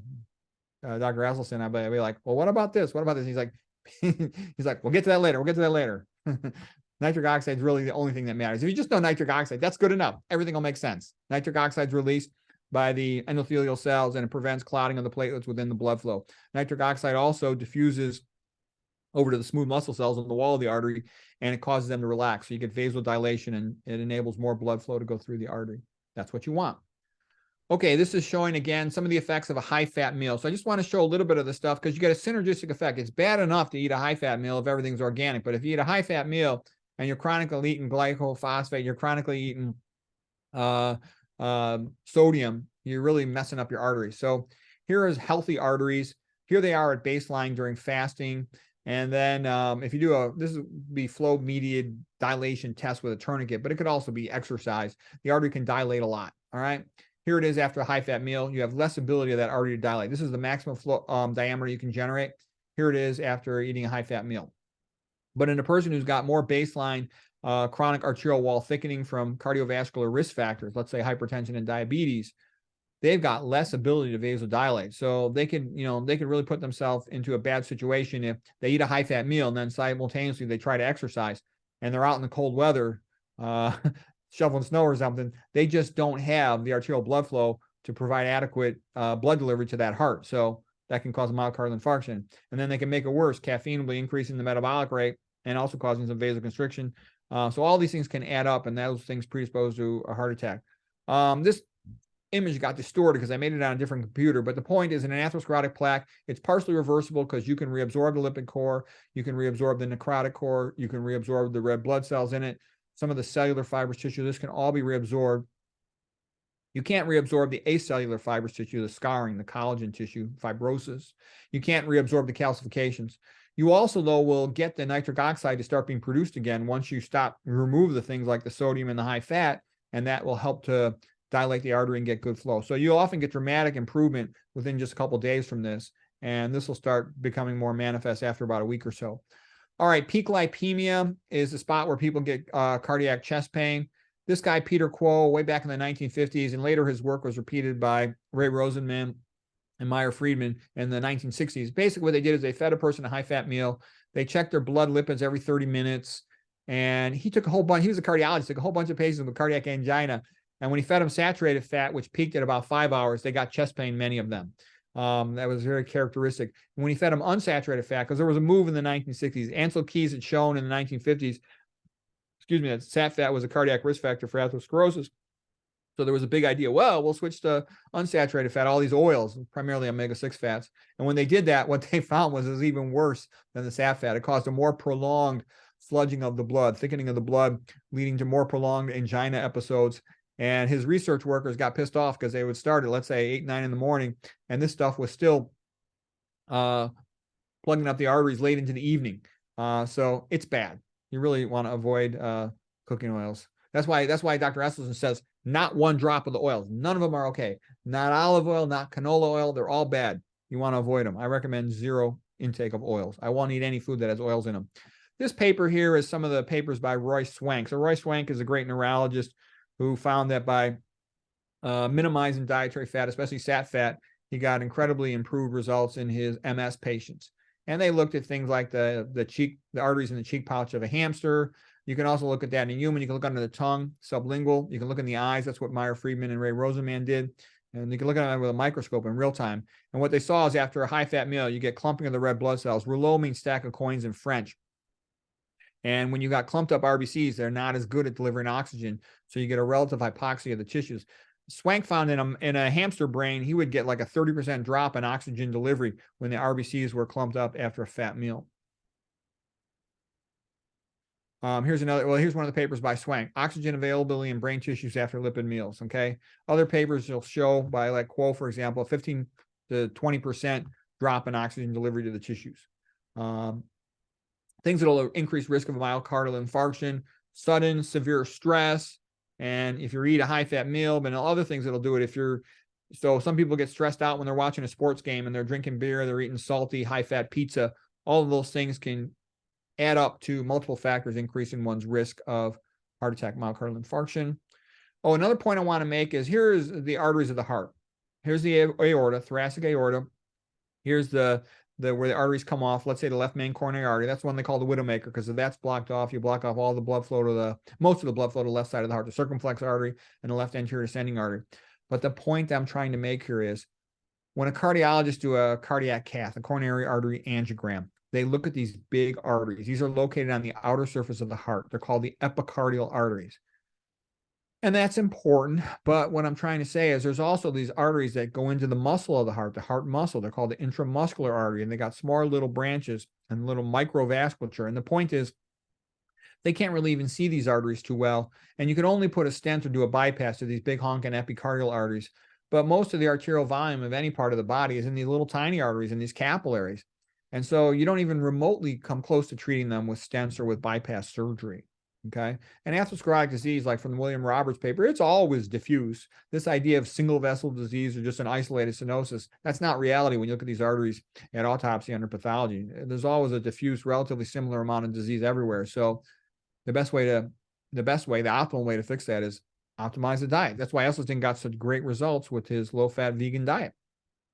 Okay, so this is something called coronary syndrome X. And what coronary syndrome X means is that the person will have open coronaries when you do a cardiac cath, but they're still having all these cardiac problems. And that can be just because the arteries, the small arteries, have atherosclerotic disease, glycocalix disease in them. Okay. So again, when you look at the big arteries in the coronaries, you can see atherosclerotic narrowing. People can have vasospasm, Prinzmetal's angina. Okay, they can get a coronary artery dissection. All right, but what am I trying to say? Tons of the arterial cross-sectional area. It's in all these smaller intramuscular arteries and in these capillaries. All right, and that could be the action zone. The vast majority of arterial cross-section in the human body, by far, I think it's well into the 90s of the percentile. It's these tiny little arterioles and capillaries. Okay. Dietary treatment reaches all of them. It helps fix versus a stent's only going to be in the big honking epicardial artery. And a lot of times that's not enough. Okay, it'll save your life during an acute myocardial infarction. Okay, but most of the time people have chronic progressive occlusion.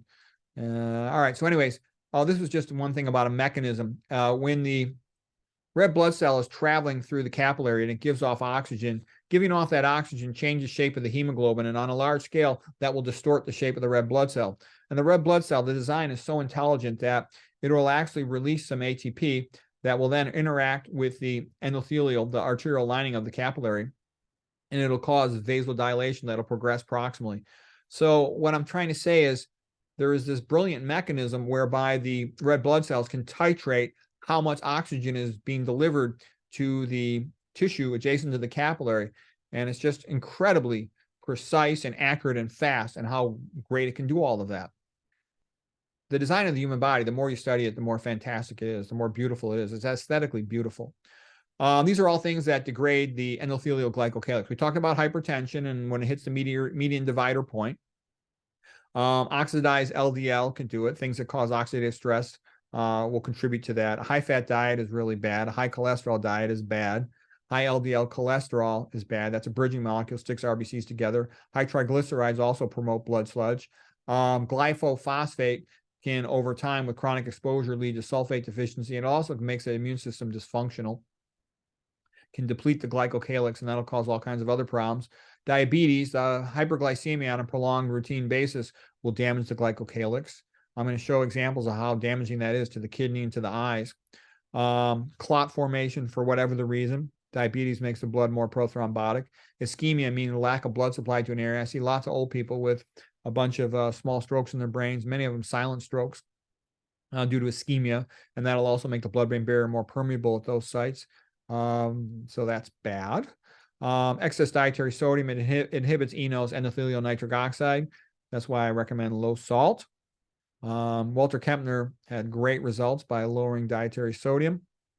Excessive oxidative stress, omega-6 fats, excess free iron. So I recommend avoiding all these iron-enriched foods, unless you're iron deficient, which is relatively uncommon. Most people are iron overloaded, especially postmenopausal women, but especially men after 20 years of age. Okay, because postmenopausal, she's not menstruating anymore. You know, menstruation gets iron out of the body. My whole previous lecture was all about iron and all the issues with regard to that. Excessive IV fluids. The more time goes by, the more they're finding they have to be very careful about the amount of intravenous fluids they give to patients and the type of intravenous fluids, because that potentially can cause widespread significant damage to the endothelial glycocalix. Okay, elevated CRP, C-reactive protein, inflammatory cytokines, infections can do that. Smoking tobacco, air pollution can be harmful to the glycocalix. Excessive alcohol, again, I recommend zero alcohol intake. Aging in general, the glycocalix is not as robust and resilient, but people can be really healthy in their older years if they got good health habits.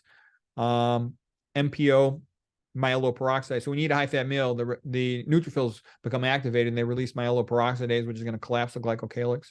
LPS is lipopolysaccharide. It's the endotoxin of gram-negative bacteria. There's also LTA, which is the endotoxin of gram-positive bacteria, which does about the same thing. Okay, and that can damage your endothelial glycocalix. Tumor necrosis factor alpha is also quite harmful to the endothelial glycocalix when that gets released because of inflammation. So we talked about infections, and the worst is sepsis. Sepsis will cause a sepsis-associated encephalopathy, whereby it dramatically drops sheds off, cuts off the thickness of the glycocalyx, and those particles from the glycocalyx go to the brain. I'll show a picture of that in just a moment. A few brief words on diabetes. Diabetic retinopathy in the eye, loss of the glycocalyx causes increased permeability. So you get things from the blood going into the subendothelial tissues that don't belong there, and that eventually will lead to blindness. So it's a big problem in the eye, diabetic retinopathy. Walter Kempner had a whole bunch of patients who he put them on his low-fat vegan diet, rice diet, and he took pictures of their eyes, and you would see them go from diabetic and hypertensive retinopathies to improving and having virtually almost normal appearances of the retina. So that was rather incredible. Hyperglycemia can go away. Also, here's something I thought was kind of interesting. When you hear about diabetics having proteinuria, that can be due to damage to the glycocalyx, allowing albumin, the smallest plasma protein that's real common, and that can then pass through the into the kidney and be excreted in the urine. So maintaining an intact glycocalyx helps prevent proteinuria. It helps protect kidney function. Okay. So Hans Vink, this famous researcher, has written a whole bunch of papers on endothelial glycocalyx. Albuminuria, proteinuria, is a sign that the kidney glycocalyx is damaged. Okay, some little details about endothelial glycocalyx. We're not going to go into all that stuff. Some stuff that I think you will find interesting is here's collagen. Collagen is a triple helix, meaning there's 3 protein fibrils are all wound around each other. And they got a lot of tight turns to make a triple helix. So DNA is a double helix. Collagen is a triple helix. Every third residue is a glycine, and its small side chain with just a hydrogen enables these tight turns to be made to spiral into this tightly wound. It'd be like a triple cord rope all wound together. And it's super strong, and it's actually 1/3 of the protein in the whole human body. It's the glue that holds the whole human body together. It's super important. And so glycine is a key component of that. Well, guess what? If you get glyphosate substituting into your collagen, it messes it up and it doesn't work as well. So having the glue of your body, so to speak, being damaged by glyphosate, GP, I'm going to call it GP, it's just easier to say, can really be detrimental to and accelerate your aging. And F- can be damaging to it. There's a couple other things that damage collagen. Of course, look at smoking. Smoking is really bad. You could tell a smoker, from 30 yards away, their face is all tight. They look markedly aged, older than they are. I've seen women, smoke and they really age themselves. I've seen like this pretty girl. She was smoking heavily through her teens and her 20s. By the time she was 30, she looked like she's, she looked like 30 years older than she should have looked. Okay. If you eat low-fat vegan, you could look 30 years younger than you're supposed to look. Look at all these women who look so young because they stayed vegan and they're healthy and they exercise and stuff. Let's see. So if GP makes you deficient in sulfate, it can also damage your collagen. It can damage your collagen from substituting in other things that can do it. Scurvy from like real low intake of vitamin C. You're not eating enough plants where you get your vitamin C, especially. Alcohol will do it. Caffeine contributes to it in a milder way. The advanced glycation end products from eating meat and also those produced by diabetes. There's some rare congenital disease. Those are really rare. Okay, so here's the influence of caffeine has a negative effect on collagen synthesis. Here's alcohol having a negative effect on it. Here's smoking having a big time negative effect on it. Real big time smoking. Smoking's a stupid, it's a really bad idea. Don't ever smoke tobacco. Don't ever vape. All this stuff is stupid. MJ also makes you sick. It's stupid. Stay away from all that stuff. None of it is good for you, okay? Don't let anybody tell you otherwise. They're just trying to sell you or trick you or because they're clueless. All right, now we're going to briefly talk about sialic acids. Sialic acids are the little tippy top covering of the glycocalyx. So there's a guy by the name of Roger Seaholt, MD, from MedCram. This is his YouTube channel. He's a bright guy. He describes the sialic acids on the... It's Dr. Schwelt. He's a pulmonary doctor, and I know him. He was my doctor when I lived in the desert, just so you know, Schwelt. Schwelt. It's a tough name. Yeah. But anyway, he's a bright guy, and he has a very nice lecture on sialic acids. Okay, and so they sit right on the tips of these glycocalyces, and they form like an identity card for the immune system to recognize the cell as being part of self, therefore leave it alone, or is it non-self? And the point being is humans only have this new 5-AC on there. That's like neuraminic acid 5-AC, just leave it at that. So here's 5-N-acetyl neuraminic acid. Okay, but the point is 5-AC is the good stuff. It's what we're supposed to have there, as indicated by these purple ones. But if you eat meat, it's similar enough to our normal human body, new 5-AC, that it'll get incorporated into your plasma membrane glycocalix, but it's different enough that the immune system won't recognize it. It'll see it as foreign, and it'll cause autoimmune disease. That's going to be called xenophorin sialitis, sialitis being inflammation of the sialic acids. So terminal tip sialic acids are the body's identity cards indicating self. Okay, and the immune system passes by all these things and it's sensing them. So when you get the wrong one in there, it'll cause a lot of inflammation. And that's why you don't want to eat beef and dairy. That's another thing that they do. Dairy is famous for increasing the risk of type 1 diabetes, multiple sclerosis, other autoimmune disease. And this incorporation of new 5-GC is a contribution to the mechanisms of autoimmune disease causation. Okay, so here's a picture from this research paper, xenosialitis. So from eating these types of meats that contain sialic acids of this type. Humans, by the way, can't make this. So normally this should not be in a human, new 5-GC as a type of sialic acid. But if you eat these types of meat, you will get it in your body and it'll activate your immune system and cause some inflammation. Okay, high-fat meal. I previously talked about this in some other lectures, so I won't go into too much detail about it. The most important thing for our purposes is to recognize that you're going to activate your neutrophils and they're going to release myeloperoxidase. If you're curious, you can read about this or see my previous lectures, and I go into this in great detail. So what's the point of MPO? Myeloperoxidase is a big component of neutrophils. They use it to make toxic conversion of superoxide anions into hypochlorous acid, and they use that to kill bacteria. Okay, so here it is, MPO. But when you eat a high-fat meal, they start releasing that into the blood, and then it'll interact with the glycocalix. MPO is highly cationic. Cation is positive, so it's very positively charged, and it just binds with the glycocalix and it destroys the glycocalix. It causes the glycocalix to collapse down, and the more of it's present, the more likely it'll start activating these sheddase enzymes that will just cut up the glycocalix and release it into the blood. So the whole thing is bad. And once the glycocalix is collapsed, then the neutrophils can bind to these adhesion receptors on the wall of the endothelial cell, and they can cause more inflammation, and they can also activate the ability to pass subendothelial. So it all just gets worse. This is one of the reasons why, you really don't want to be in the habit of eating high-fat meals, especially saturated fat is sort of the main thing associated with this, but reducing dietary fat is a diet that we're designed for. These are just more pictures of all the same sort of thing happening. Neutrophil becoming active. So here's normal healthy glycocalix sticking up high, keeping these receptors blocked off, adhesion molecules blocked off, and then the MPO being released by the activated neutrophil because of the high-fat meal, and that trashing the glycocalix, and then the neutrophils coming in, causing more inflammation, et cetera, et cetera. And what this is showing is you could treat it with heparin. Heparin is a medication, which is very much like the heparin sulfates on the normal glycocalix with tons of negative charges on it to displace the MPO off the glycocalix. Okay, but you don't want to have to treat yourself with a medication every time you eat a meal. So just don't eat the high fat would be the smart thing to do.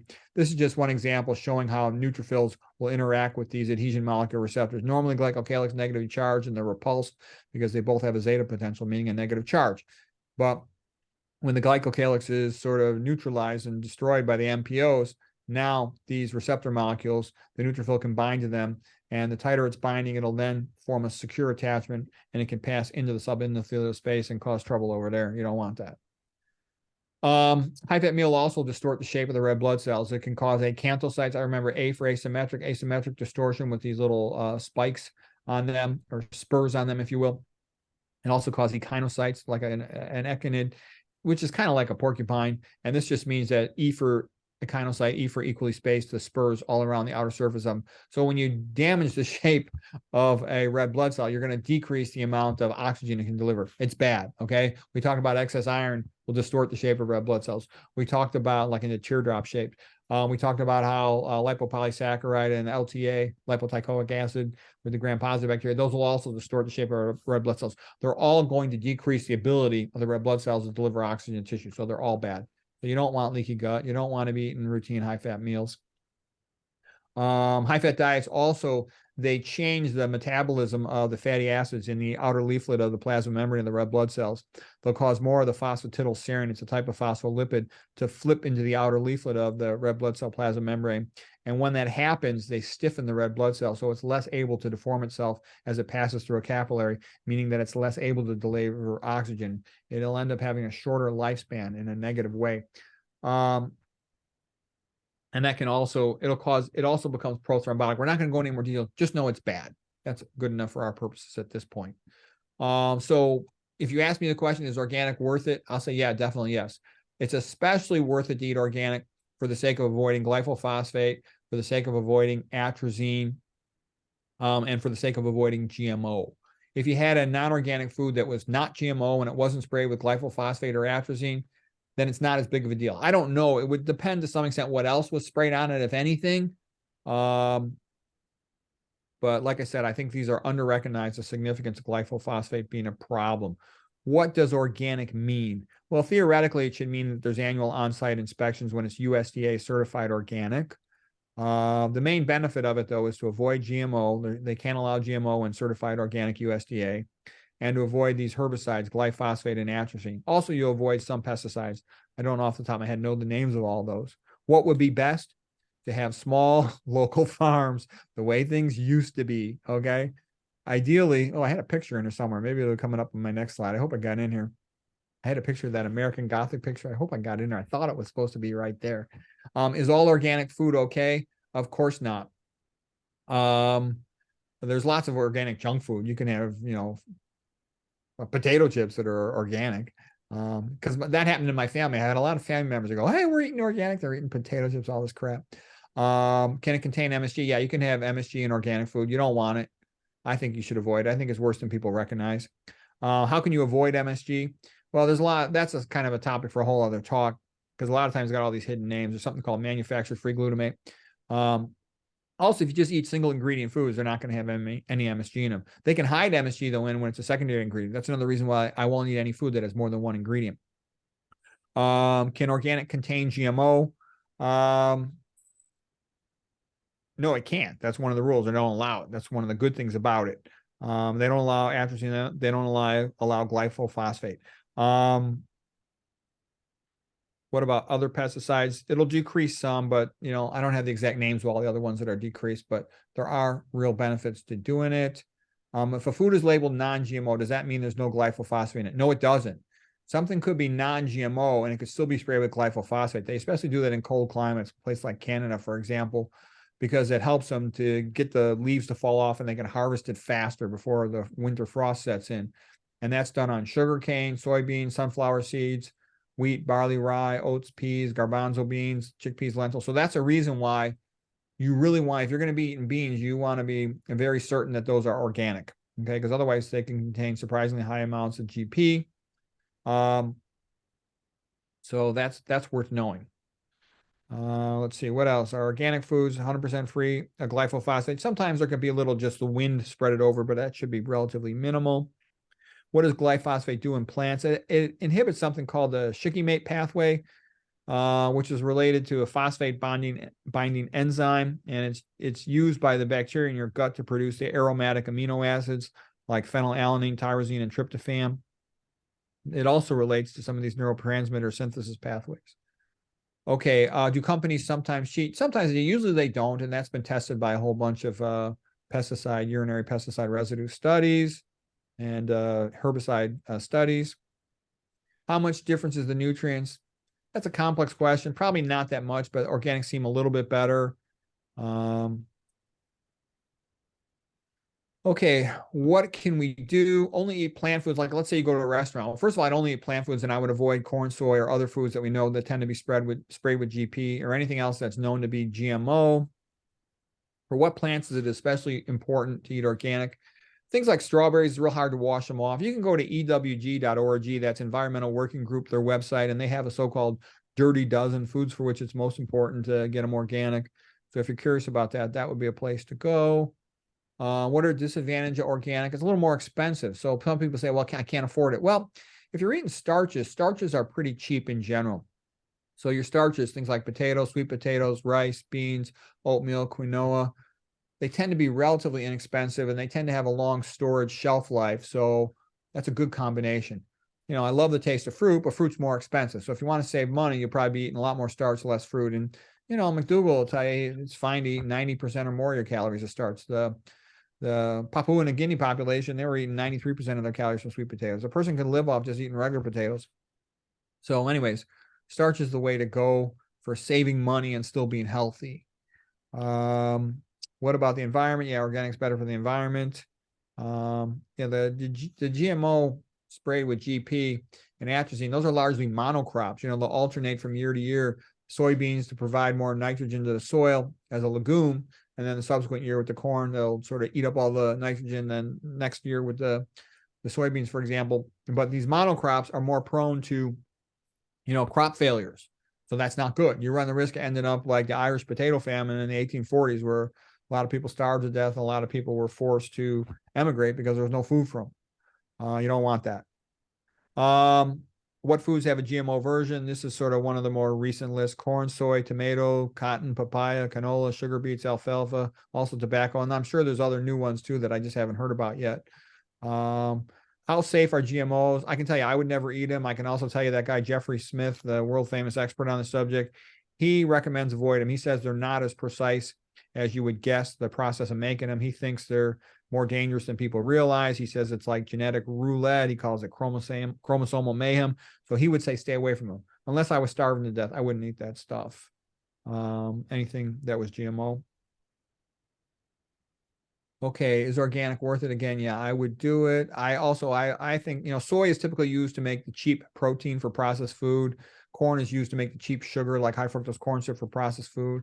I recommend avoiding them. I've talked about that quite extensively in my earlier lectures, so I'm not going to go into all that detail. I recommend only eating organic. What are the other benefits? Oh, this is kind of a joke. Other benefits: non-organic's got more pesticides and more of these herbicides. We talked about that. The corn is made into high fructose corn syrup, and the industrial process will sometimes contaminate it with mercury. This is Vivian Lowe lady, was kind of funny. She said that fructose is the F word of nutrition. That was a good one. Glyphosate, we talk about all the bad things it does. Soy protein processed with hexane, not good when it's the GMO non-organic stuff quite often. I talked about, I already gave the Jeffrey Smith quotes on it. He says the best you can do is USDA organic, because it doesn't allow GMO, GP, or atrazine. Okay, a little more detail if anyone cares about some of those herbicides in non-organic food. We'll skip over that for now. I know the picture slides are a lot more fun than the word slides. I have these word slides if anybody wants to read more about them. I'll go into all the biochemistry. They're also bad for animals. Some people say, you can make your pets sick if you're feeding them this stuff. And there's some papers on that. I haven't gone to it in much detail. This is a giant thing to talk about. Senef, she's got all these different lectures. You can go on for hours and hours. Here's her book, man. This book's, what is it, about 200 pages? Look how much I marked up this book. I marked it up like crazy, and it's got all these references, and even it's all like biochemistry with no illustrations. Stephanie, if you write another book, put some illustrations in it next time, would you please? Okay. Bad for the bee colonies. If you can't afford organic, what do you do? Like I said, eat starches as much as possible, or choose non-organic foods that are not sprayed with GP or atrazine and that are not GMO. Plus, make sure you filter your water. That's an important thing. At least have a carbon filter for maintaining optimal health. They also have a negative effect on fertility. GP does, F- does, soy does. I would stay away from all those things. Now I mentioned I was going to talk briefly about sepsis in the brain. Okay, when you trash the glycocalix, as happens during sepsis, you will cut off tons of glycocalix in multiple locations in the body. And now this heparan sulfate will float along in the blood. It'll go to the brain, and it actually can cause brain damage. It's going to bind BDNF, brain-derived neurotrophic growth factor. Excuse me, you need neurotrophic growth factor to be forming new neurons and synapses. And for memory, LTP is long-term potentiation for memory.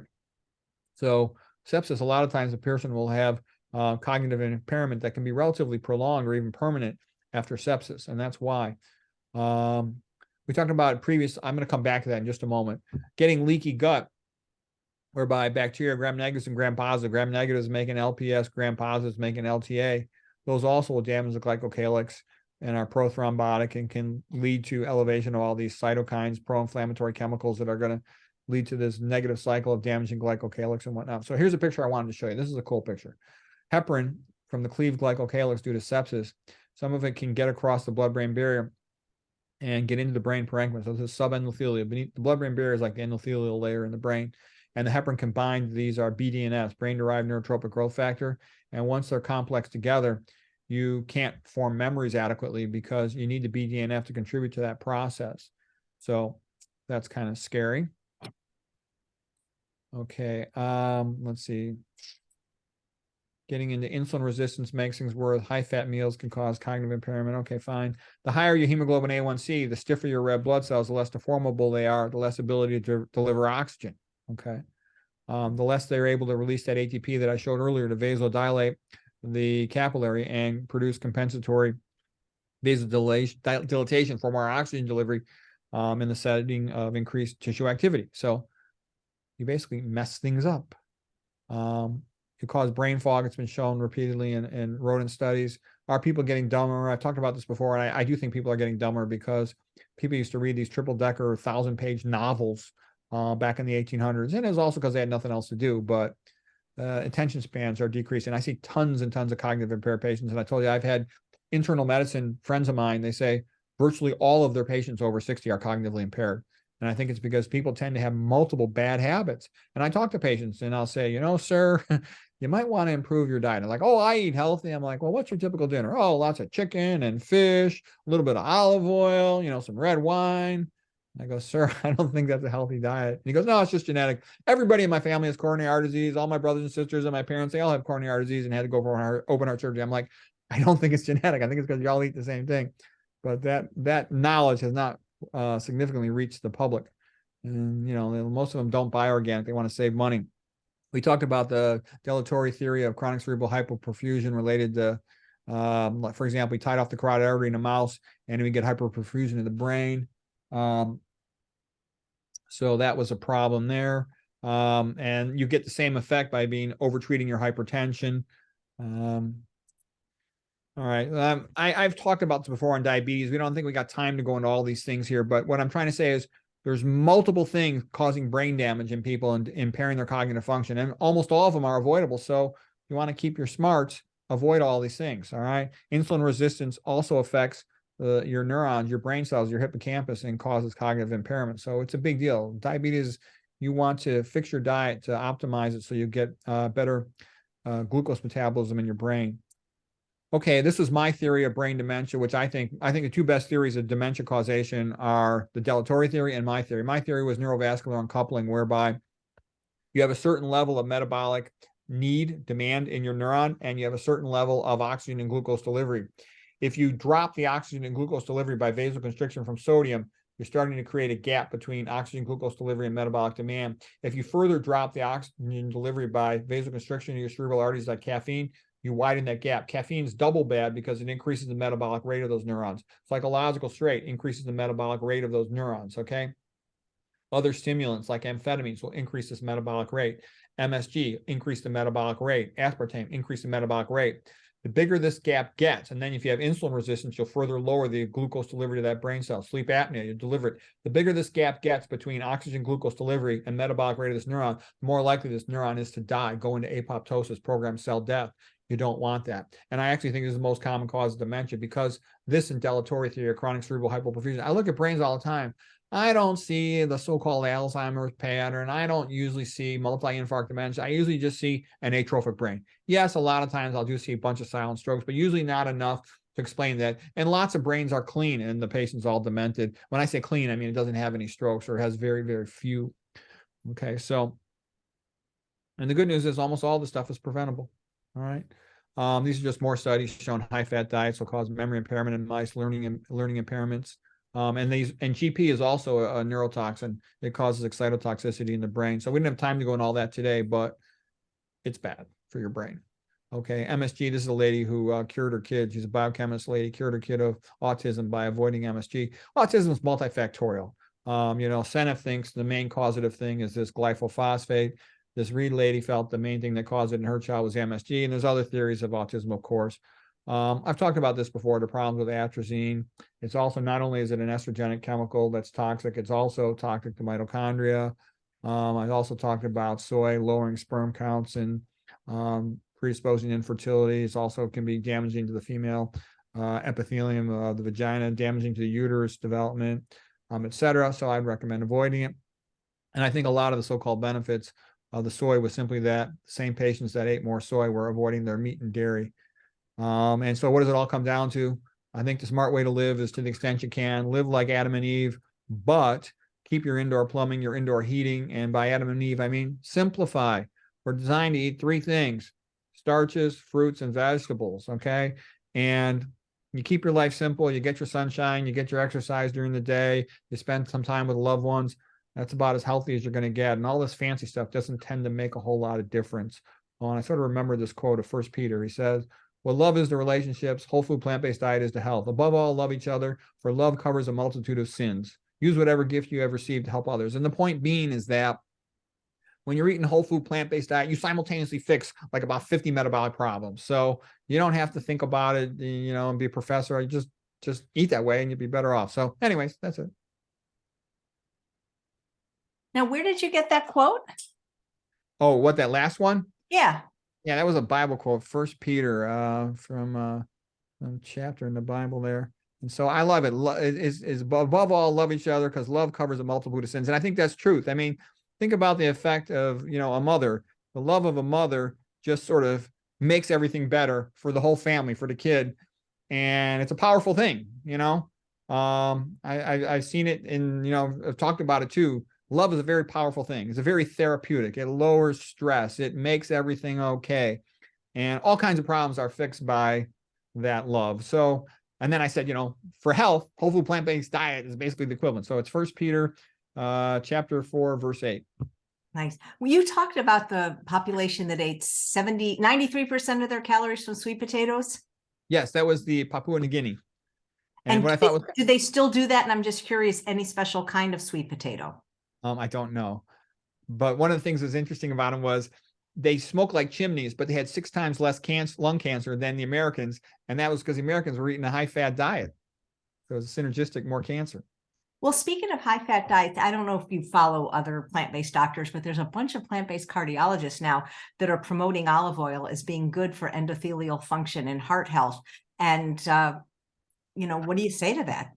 Yeah, I got a bridge I'd like to sell, Yeah, thank you. Well, people, like Dr. McDougall says, people want good news about their bad habits. Yeah, basically, I think there's billions of dollars at stake. And if all the, the proles, the peasants, the general public started eating low-fat vegan, that would cause a shift in spending of billions of dollars, okay? So I think what I see is this big, giant corporate push is to get all the poor people, so to speak, to eat high-fat plant-based. It'll free up tons of farmland, but it'll still keep them fat and sick. I don't think the whole olive oil, canola oil is the way to go. When they ate 93% of their calories from sweet potatoes, what do you think the other 7% was? I think it was, other local greens and stuff, but I don't know for sure. Wow, that's so interesting. Have you ever thought of like lecturing at medical schools? I mean, because when you come on, I feel like I'm in school. I would love to. I wish I wish there was money in it, or I wish I had social connections, which I don't have. Because, for example, when I was in med school, I got 99% on my med school boards, my residency boards. I was actually done with my radiology boards in 1 hour and 10 minutes on a 4-something hour test with a perfect score. And so I love academics and I'm good at it, but there's no one really cares about medical students or even college students. The reason is they show up and they pay their tuition no matter what you do to them, and what I mean by that is there's no competition for excellence. I do great whenever there's competition for excellence. I'll show up and I'll prepare a high quality teaching lecture, whatever. But what the colleges typically do is they take the professors who are ready to be put out to pasture. You get all these professors that are no longer doing good research, and you go, okay, you guys teach the medical students, and they don't care about it, and no one really cares about it. And then the next claim that's typically made in a college or an academic medical school environment is that teaching is a parity product, meaning that all teachers are the same and that you just go by the book. But that's not really how you learn. We all know we've had a few teachers in our life that were just really good, and we learned so much faster from them, and it was so much more fun. So I would love to teach at a medical school. I would love to, I wish there was some, well, you know, we got, like I said, your YouTube channel is basically the School of Athens for modern learning. It is.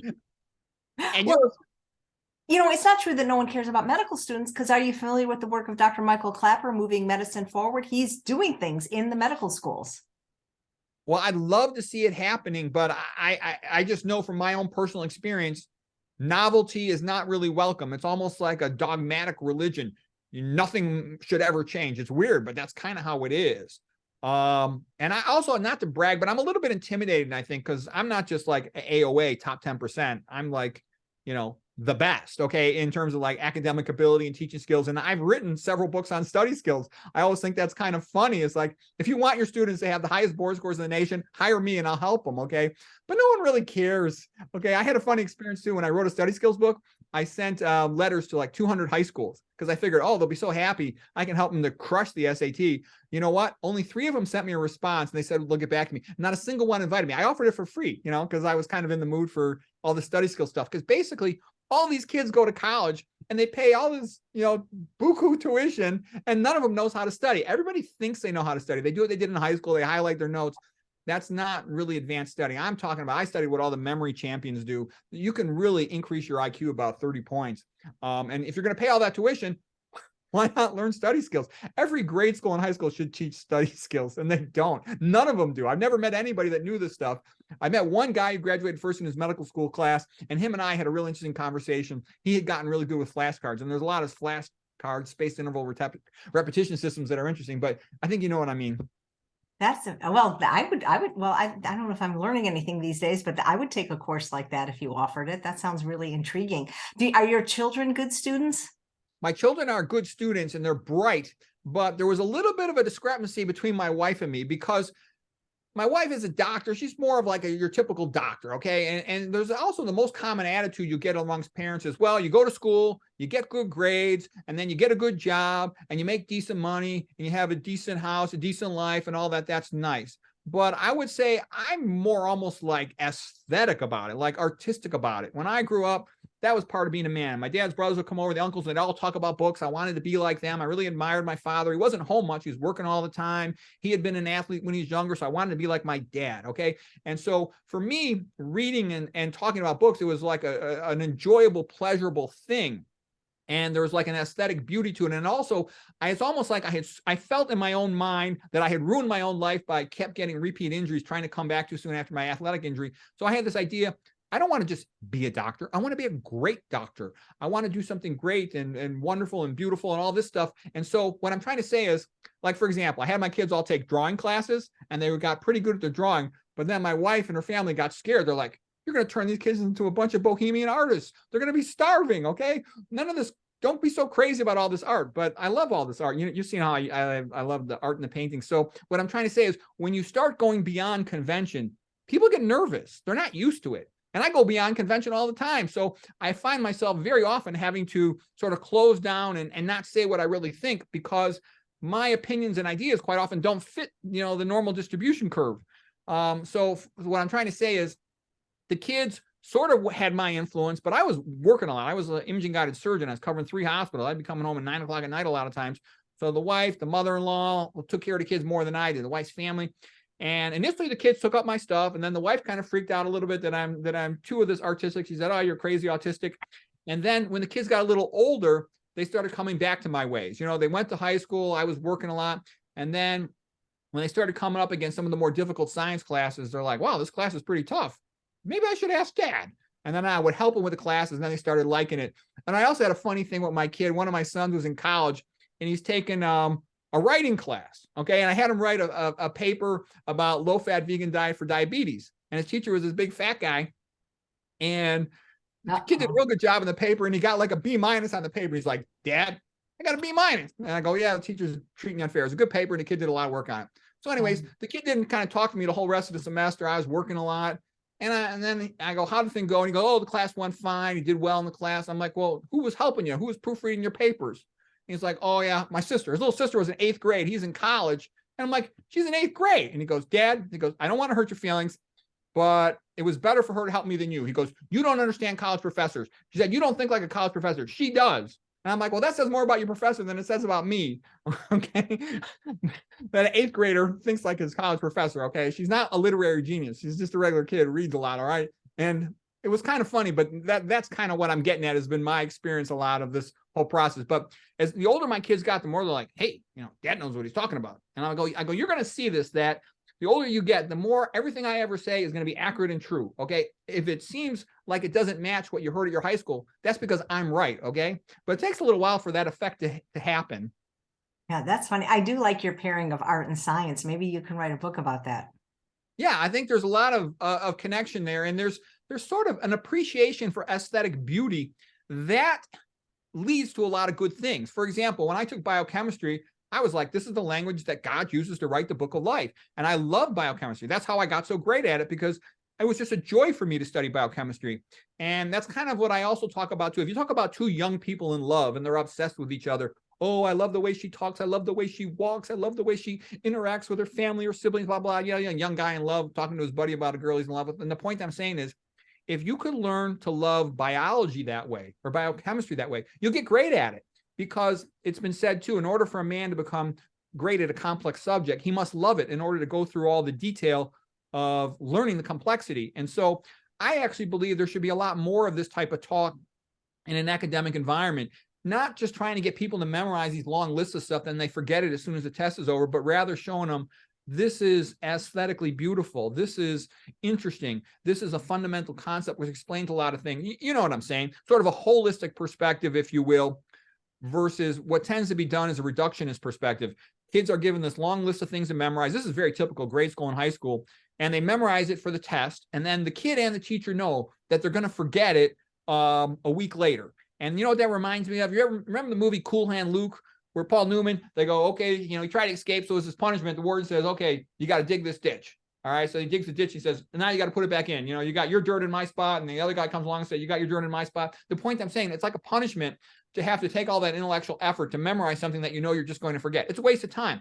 Whereas good learning, true learning about the vegan diet to be healthy, we want to keep that information. When we learned how to drive, we remember that the rest of our life. Learning how to talk to girls, you remember that the rest of your life. Learning how to dress, you remember that the rest of life. Good, useful information, we remember it. It's the silliness, vocabulary words for a test that we don't care about. Yep, absolutely. So you had mentioned earlier in your talk something about your 10 commandments. You should write them all out.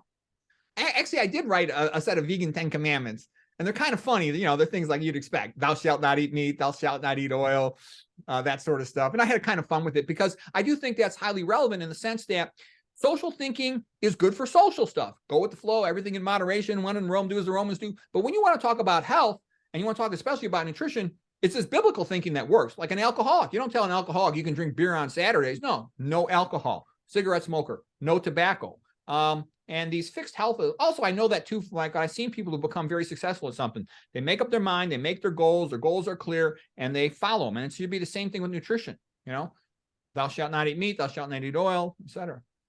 Right. What do you next time, will you share all 10 with us? Yeah, sure. I'll include those next time. Nice. Okay. Well, a few questions were sent in advance, to you specifically, if you don't mind answering. This has to do with academics, actually. This one from Cindy. And she says, Dr. Rogers, in the special education school with special needs students and behavioral problems, they get lots of Skittles and M&Ms for reinforcement for good behavior. I've seen students' behavior go from good to bad. The teachers don't seem to see how this is related. The lunch are all processed, horrible foods. Can these candies and foods contribute to bad behavior and learning disabilities? And what would you recommend instead? I'm laughing because of course they can. For example, you can go back to the 1970s. There was a Dr. Feingold, an allergist, and he had a Feingold diet with good results for treating children with hyperactivity. Okay. There's lots of chemicals in these processed foods. The food dyes themselves can be SERCA inhibitors, sarcoplasmic endoplasmic reticulum, ATPase inhibitors, which can cause problems in cognitive function. All right. Also, we just talked about glyphosate, GP in the non-organic foods.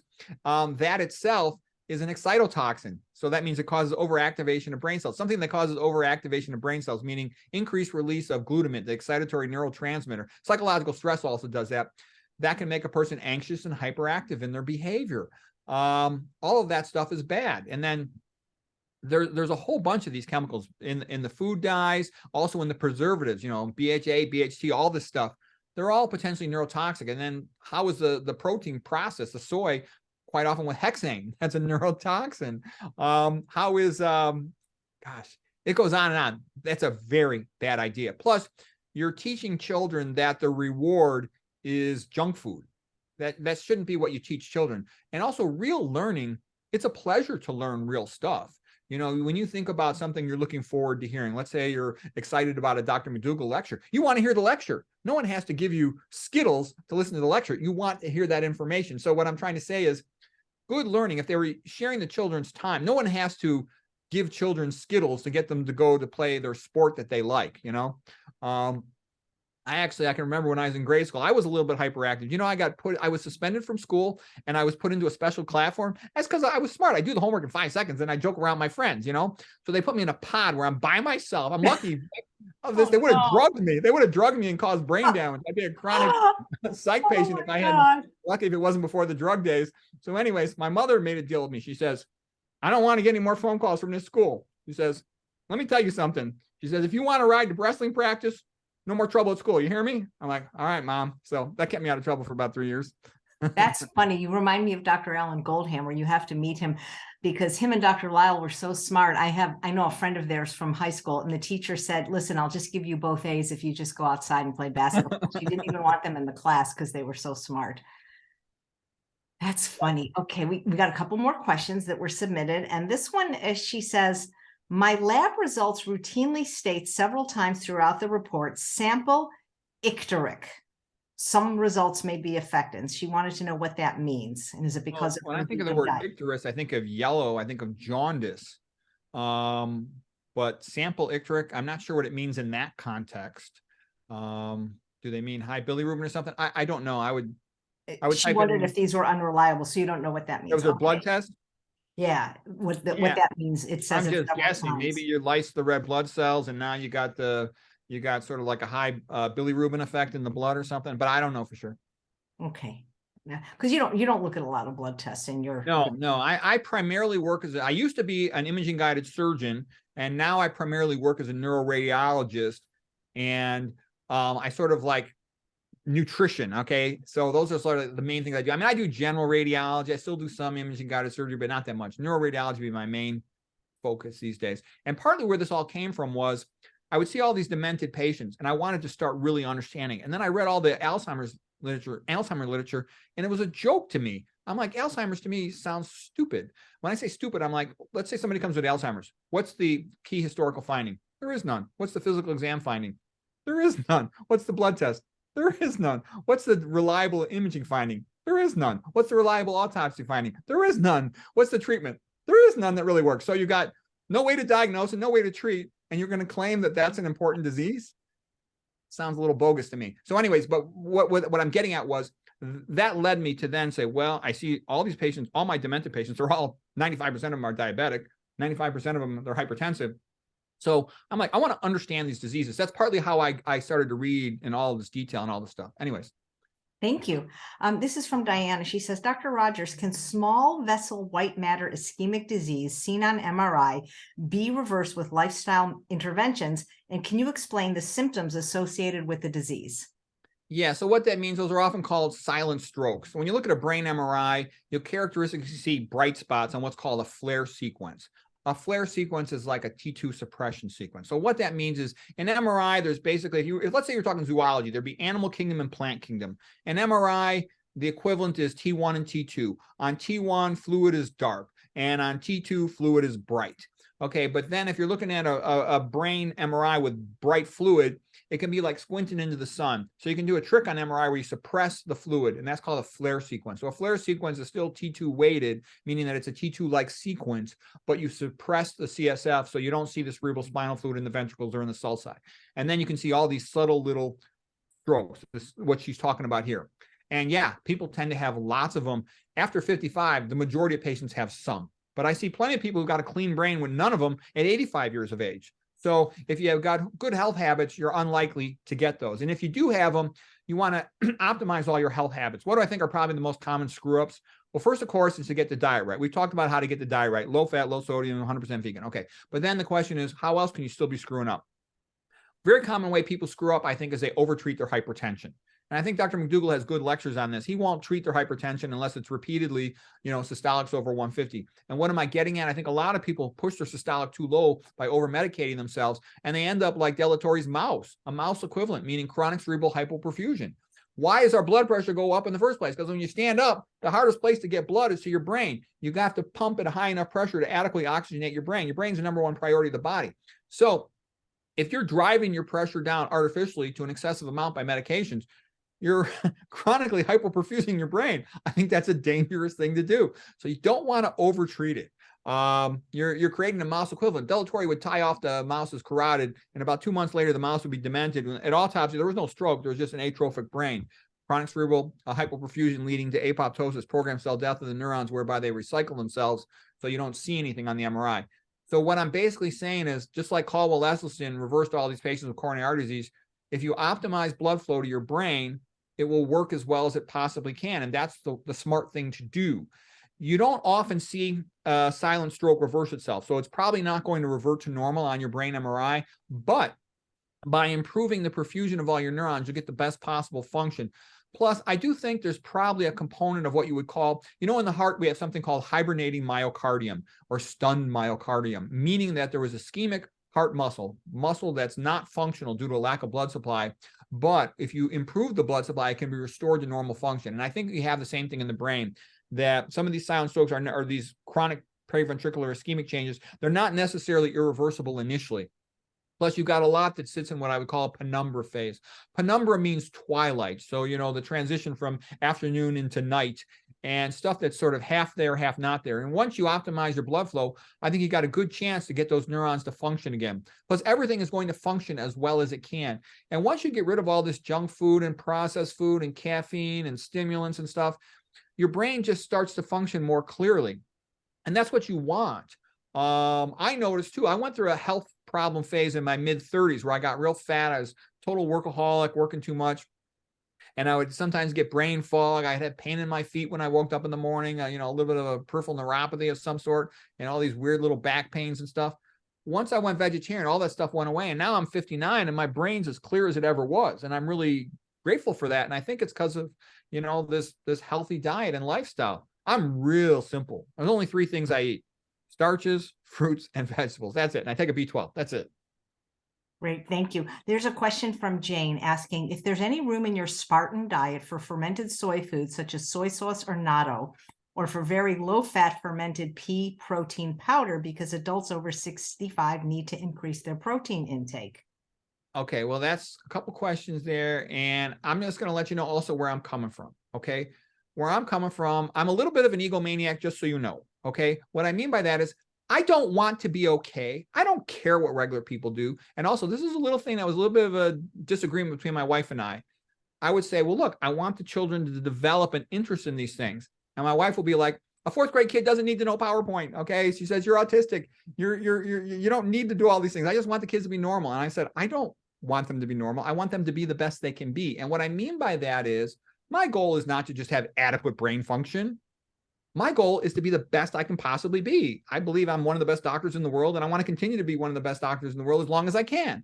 And if somebody doesn't agree with that, that's fine. That's okay. My own view of who I want to be and where I want to be, I push for being the best I can possibly be. I want optimal cognitive performance. I've studied a lot of great authors and seen their quality decline as they move from their 50s or 60s and their 70s. Whereas I've seen other authors who kept it together and still write in an excellent fashion in their 70s and even 80s. And what I'm trying to say is, if you want excellent, optimal performance, you have to pay attention to all the details. And I actually think that's one of the big differences between me and a lot of other nutrition experts is I'm interested in the brain more than the heart. For most nutritional guidelines, the idea is let's just prevent a heart attack. That's the most common cause of death. Keep the arteries open to the heart. My attitude is much more meticulous than that. I don't want any of these stimulants. I don't want any of these circuitoxins. I don't want any of these excitotoxins, any of this stuff, heavy metals causing neurodegeneration. So I actually think soy is a bad food. Okay. I'll flat out say it. I recommend zero soy. Avoid it. It's thousands and thousands of times more estrogenic than other foods. The vast majority of the soy that's market available is GMO, sprayed with GP, quite often processed with hexane. The small amount that the Asian population used to eat was like grown in their backyard, unprocessed or only minimally processed, locally processed, not this industrial stuff that's widely available today. There's lots of studies showing problems. I recommend avoiding anything with soy in it, is my feeling. So that was, I answered the soy question. What was the other part of the question there? Natto and soy sauce and pea protein for seniors over 65 that need more. Oh, I think that's bogus, this idea of seniors need all this protein. We get far more protein than we need. There's been populations where they fed starving people 2.5% protein and they did great. There was also, look at Kempner. He was feeding people about 4.4% of the calories from protein. Okay, and they're doing really well. All right.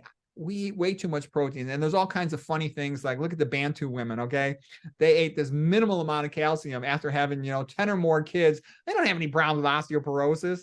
It's the American women, especially the ones drinking milk and dairy with the high protein intakes and the high dairy intakes, the high animal proteins, that have all these problems with osteoporosis. Okay, I think it's a lot of things get put into the public mind to sell stuff. For example, you should drink 8 cups of water today. I never heard that before. And I was an athlete. The marathoners used to not drink any water, up until the early 1970s, winning the Olympic gold medals. So what I'm trying to say is, once they started selling bottled water and Gatorade, all of a sudden, everybody needs to be hydrated. You need to drink 8 cups a day, And so what I'm trying to say is, I'm not buying this new stuff. There's always some new trend that everybody wants to do. I used to see all these fat women walking around with these giant liter full of water, sipping on water all day. And none of them ever lost any weight, but it was psychologically, it made them happy. They thought, if I just drink water all day, I'll be skinny. So I don't believe that stuff. Have I studied it in detail? No, I have not. But just the sound of it sounds bogus to me, like a way to get people to buy more high protein, high fat foods. Yeah, and if people want to see your opinion on soy, you did a whole talk on that before on this channel. And then, okay, so you answered about the pea protein and whether or not women over 65 need more protein. Yeah, I think it's bogus. I think. So how do you feel about mushroom powder and maca powder? I don't have any experience with it. Okay, terrific. And there's one more, I think. This is about green tea. She says, we know you don't consume caffeine or advocate its consumption, but what about matcha green tea? Research shows beneficial anti-cancer effect. Don't they outweigh the negative effects of the caffeine? Yeah, I think anytime a food product is popular, there's almost always a whole bunch of industry-funded things that say it's good for you. It's sort of like caffeine. There's tons of industry-funded information saying it's all good for you. And I can tell you, I got all these doctor friends who thought caffeine was good for them. And I can remember when I was young, it was like the cool thing to do to have a cup of coffee. But when you sit down and you ask yourself the basic science of it, well, gee, caffeine increases the same hormones as psychological stress, catecholamines and cortisol. We all know there's a lot of harmful problems with psychological stress. So caffeine can't be good for you, okay? And what I'm getting at was tea. Tea concentrates fluoride. It has a tendency to concentrate aluminum. Some of them concentrate tea. Maybe they got a special brand that's less likely to do that. There's a good book. I think I got it around here somewhere. I know I had it in my room somewhere here. This food forensics book where they tested all the stuff. And, maybe you can find a brand that doesn't have it, but a lot of teas concentrate aluminum, fluoride, and some of them concentrate lead too. So maybe that's a little bit better than the other one. Plus caffeine is not a healthy thing. So, I would avoid it. A lot of tea is really well marketed. I got, like I said, people in my family that would drink this Earl Grey garbage tea that they would say to me, oh, no, this is good. You don't know. And I'm like, yeah, right. What would I know? I study the stuff. I love you. And I'm trying to tell you the truth. You don't listen to me. You listen to some commercial. Okay. You just failed your instant IQ test. I wouldn't bother with it. I kind of doubt that there's some significant benefit from it, but do I know for sure? No, I don't. Great. And here's the last question. What is the best plant protein for longevity? The best plant protein? Yeah. Oh, well, I don't think of stuff specifically like that, but here's how I think. I want to minimize my dietary fat and I want to minimize my dietary protein. So why is rice, potatoes, and sweet potatoes so great? Because they all have about 1% fat. Why do I think sweet potatoes are the best food in the world? Because they have about 4.5% of their calories coming from protein. So you simultaneously have a markedly low protein and a markedly low fat in a sweet potato, and they taste great. What more could you want? And potatoes and sweet potatoes are very highly nutritious. So you get all nutrition, you get great taste, and you minimize the things you don't want. I want to minimize my dietary protein. So those are, I think, the three great foods. Rice has about in the ballpark of, depending on the rice, I've heard all kinds of numbers. When I've looked it up, I get about 7% of the calories from protein in rice. The fat's about 1%. I'm talking about white rice. With potatoes, it's about 8 to 9% of the calories from protein. And those are also relatively nutritionally complete, the potatoes and the sweet potatoes. So the question again was what I think is the best protein. Yeah, I would say sweet potatoes. So you only eat one meal a day though, right? I usually only eat one meal a day if I have to work that day. And it's mostly because I want to save time. It's just convenient to come home and eat a big dinner. I would also say, like, in a perfect world, let's say I could do whatever I want. I was rich. I owned a house on a hill with a big lake next by. I would just eat a late lunch every day. The reason I say that is you don't want to eat first time in the morning, because morning is what I call brain time. I'm always trying to do something challenging. Okay. And I agree with you for me, but I keep hearing from these doctors, especially the Adventist doctors, breakfast like a king, lunch like a prince, dinner like a pauper. And the oldest doctor I've had on this channel, who's almost 100, never eats dinner. So, I mean, I'm not disagreeing with you, because I can't do no dinner. I can't eat breakfast. I just be nauseous eating that early. But why are they saying for circadian rhythms and everything to eat? I agree with you is what I'm saying, but other people think differently. So tell me why. Well, there's 3 times you could eat. Let's say you could eat in the morning, you could eat in the lunch, or you could eat in the dinner in a sense. So morning, afternoon, or evening. And what I think probably biologically seems best to me is probably to eat in the afternoon. But the reason I eat at dinner is because I got to work. I come home from work at night and then I eat my dinner at night. And the reason I don't eat in the day is because I save a lot of time by just eating one meal a day. But let's say I had a couple of days off in a row, I will typically eat a big lunch, a big late lunch. And the reason is when you first wake up in the morning, you get this cortisol surge. And so you're usually not hungry. All this stuff about you have to eat breakfast, that came from commercials from the breakfast food companies. Okay, I don't think that's a legitimate real thing. And you're smartest in the morning because when does an animal need to be smart? An animal needs to be smart when it's hungry. So break fast after you've fasted overnight. Your body's designed to be smart in the morning. Your brain has cleaned itself overnight through the glymphatic system. Your neurons can't go offline in the daytime while you're awake because they have to maintain precise neuronal gradients, ionic gradients. So you accumulate neuronal waste products through the day, and your brain becomes a little more clouded and sluggish and slow as the day goes on. So what I'm trying to say is if you're an intellectual person and you want to do creative work, you want to make YouTube videos, you want to write book chapters and whatnot, you do that intellectual work. You want to read complex journal articles. You do that in the morning when you first wake up. That's when you're best at doing it. And then as soon as you eat a meal, especially if you eat a moderate or big meal, you get kind of sleepy. Your IQ drops about 20 or 30 points. So I want that precious morning time for cognitive work and the fact that I'm not hungry to not be affected by food.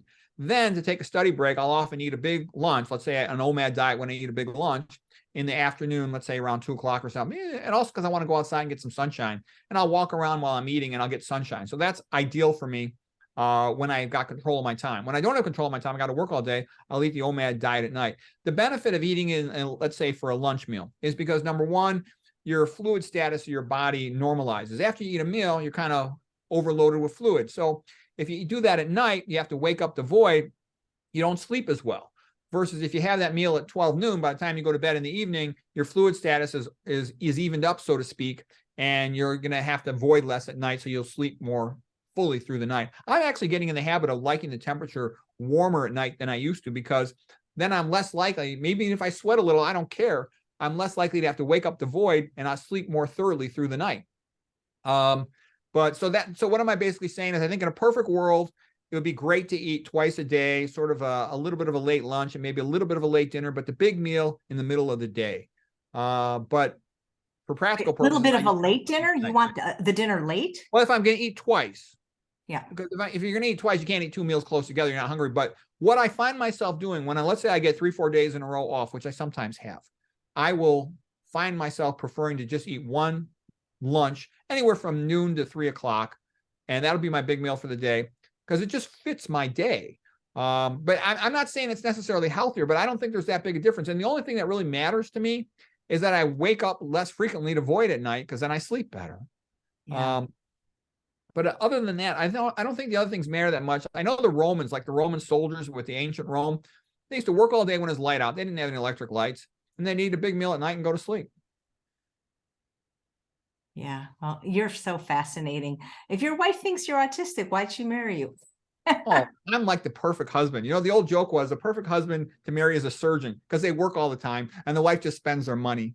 The way my wife looks at me, I think is like her robot. Okay. I'm a robot that makes money for her. Okay. People think, oh, being a doctor is so great. Yeah, right. Work all they're workaholics. They work all the time. You're tired, you know, and then you just want to sleep and read on the weekends. I don't do much. But people say, "Oh yeah, isn't it great?" And I'm like, "Yeah, right. A lot of work. The medical system is like a factory, if you will. And a doctor's job is to generate billing codes. You know, you try to help the patients as much as you can, but in general, you just follow the standard guidelines that keeps you out of trouble, gets the work done, gets you paid, and then you sort of add in this aesthetic part. Like for me, I love whenever I get an interesting case or I have an interesting idea, I call one of my buddies and we have a computer system. We can look at the cases together and we have a lot of interesting, fun discussions of the cases. Plus, you know, we'll talk to each other about our own health issues and stuff. You know, I got some older doctor buddy friends and they'll always be asking me, well, what do you think of my cholesterol? What do you think of my wife? She's got diabetes. She's got, you know, kidney function, renal failure and stuff. And then also I got a lot of doctor friends. They'll come by and talk to me through the day through the complex cases. So I'm known for being really smart at handling complex cases. So I enjoy that too, because that's stuff that's already filtered through the normal system. When they come to me, it's because they haven't been able to figure the case out. So anyways, that is the more you like having things that sort of challenge you. You know, if a person, you know, can do two different things, they tend to enjoy the thing that's a bit of a challenge. We get it's enjoyable for us to have an intellectual challenge. So I like that kind of stuff. But that's like I said, some people say, oh, how could you talk about your wife? You know, my wife has it so good. I wish I was married to myself. I'd love for her to come on sometime. I think That's what my wife would say. My wife would say, why are you doing all this nutritional stuff? You don't make any money for this. You could be out moonlighting, making a lot more money for a family. I go, yeah, right. I'm already working 5 days a week. I'm half exhausted. You want me to work on the weekends too? No, I'm going to enjoy my days off. I think you're fascinating and you're certainly never boring. When you're eating your one meal a day, though, how do you, I mean, that just seems to me to eat only one meal, you'd have to eat such a huge quantity to get enough calories. Well, a couple funny things about that. I have a big bowl and I've been teased that my family calls it a Shrek bowl. And you know, sometimes I'll watch internet videos while I'm eating. Other times though, especially if it's my afternoon, it's warm outside, I'll go walk outside in the sunshine. I like that. I get my sunshine, all the benefit of that. And I get some exercise too. So that's all positive, but I don't have a problem. Usually I'll eat the starches first. It'd probably be smarter to eat the greens first, but I typically eat the starches first. It'll be something like rice, potatoes, sweet potatoes, and some beans. And then afterwards, I'll have some fruits, you know, blueberries or something else. And then after that, I'll have a salad, and that's a pretty typical meal. And that's it. Oh, so you eat kind of in reverse calorie density almost. Yeah, maybe because like we're kind of programmed to do that. You know, I've seen your interviews with you know, with Lyle and whatnot. Our body can sense the caloric density, but from a health point of view, it would probably be healthiest to eat the salad first. But I feel pretty good, you know, so. I'm not, my weight's good. My energy's good when I lift weights and stuff. So I'm just. Do any exercise other than weightlifting? Yeah, I walk up a lot of stairs. It's kind of like partly I have to, and it's partly there was also a thing in the marriage. You know, what's the secret of a successful marriage is that it's separate bathrooms. Okay, so I had to negotiate who gets what bathroom with the wife. And one of the secrets I learned in negotiating with the wife is no matter what happens, you have to always act like you were disappointed with the result. And what I mean by that was she wanted the ground floor parent bathroom. I'm like, okay, fine, you could have it. You know, and I acted like I was disappointed, but the truth was that's exactly what I wanted. And here's the reason why. All day long, I constantly have to go from basement to upstairs, all day long. I get tons of stairs every day. It keeps me in good shape. So that's what I wanted. At the same time, though, you have to act disappointed because that way she thinks she owes you a favor. So for whatever comes up next, you know. Does she watch any of your presentations? I don't think she watches too many of them. Like I said, I think she kind of thinks of this whole nutrition thing as a bit of a joke. It's kind of like, why would you, who could make so much money moonlighting for this family, be messing around with all this nutrition silly stuff? Okay, fine. You're a vegan. Okay, isn't that enough? Why do you have to study every last thing? You're so autistic. Oh my God. I want to meet you. Got to introduce me to her, maybe before we go on next time. This is fascinating. Like, okay, so you eat really clean. Like on your birthday, do you eat? And I don't mean like a standard cake, but do you ever eat anything a little bit richer or more decadent, like once a year? I don't have any cravings for any of that stuff. My craving is, you know, I wish that I was smarter. I wish I could think faster. I a lot of times I'll be like obsessing about something, trying to understand something, whatever it might be. What really causes insulin resistance? What is the main cause? What are the secondary causes? I figured out the main cause, but what are the secondary causes? And I'll be thinking about it, and sort of like food, I enjoy my food, but it's not like a high priority for me. Sort of what'll make me have a good day is if, if I talk to a friend, or if I figure something out that I've been trying to understand for a while. The food, I enjoy it, but I don't know, it's not that big a deal to me. I'm very happy with what I eat. What I'm trying to say is I don't have any cravings to do anything different. Plus, I know all the consequences of what I eat. So I just want to eat healthy. I know what to do. I do it. And and because that's another thing people say, oh, well, don't you want, beer and pizza? You're missing out on life. And I'm like, you know what? I'm quite happy with how I am. I have no interest. I went through a fat phase. I didn't like it. I don't want to go back there. I don't want to plug up my arteries. I don't want to cause excitotoxicity in my brain. Everything is fine. I'm happy. Okay. That's not. Well, that's great. Well, because would you eat a Chef AJ dessert that's very low calorie dense, made with just if it's something you made, I trust you. But you know what I'm saying. Okay. Well, Dr. Rogers, you are fascinating. Thank you so much. Thanks. And thanks all of you for watching another episode of Chef AJ Live. Please come back tomorrow for Lauren Bernick with Plant-Based Classics.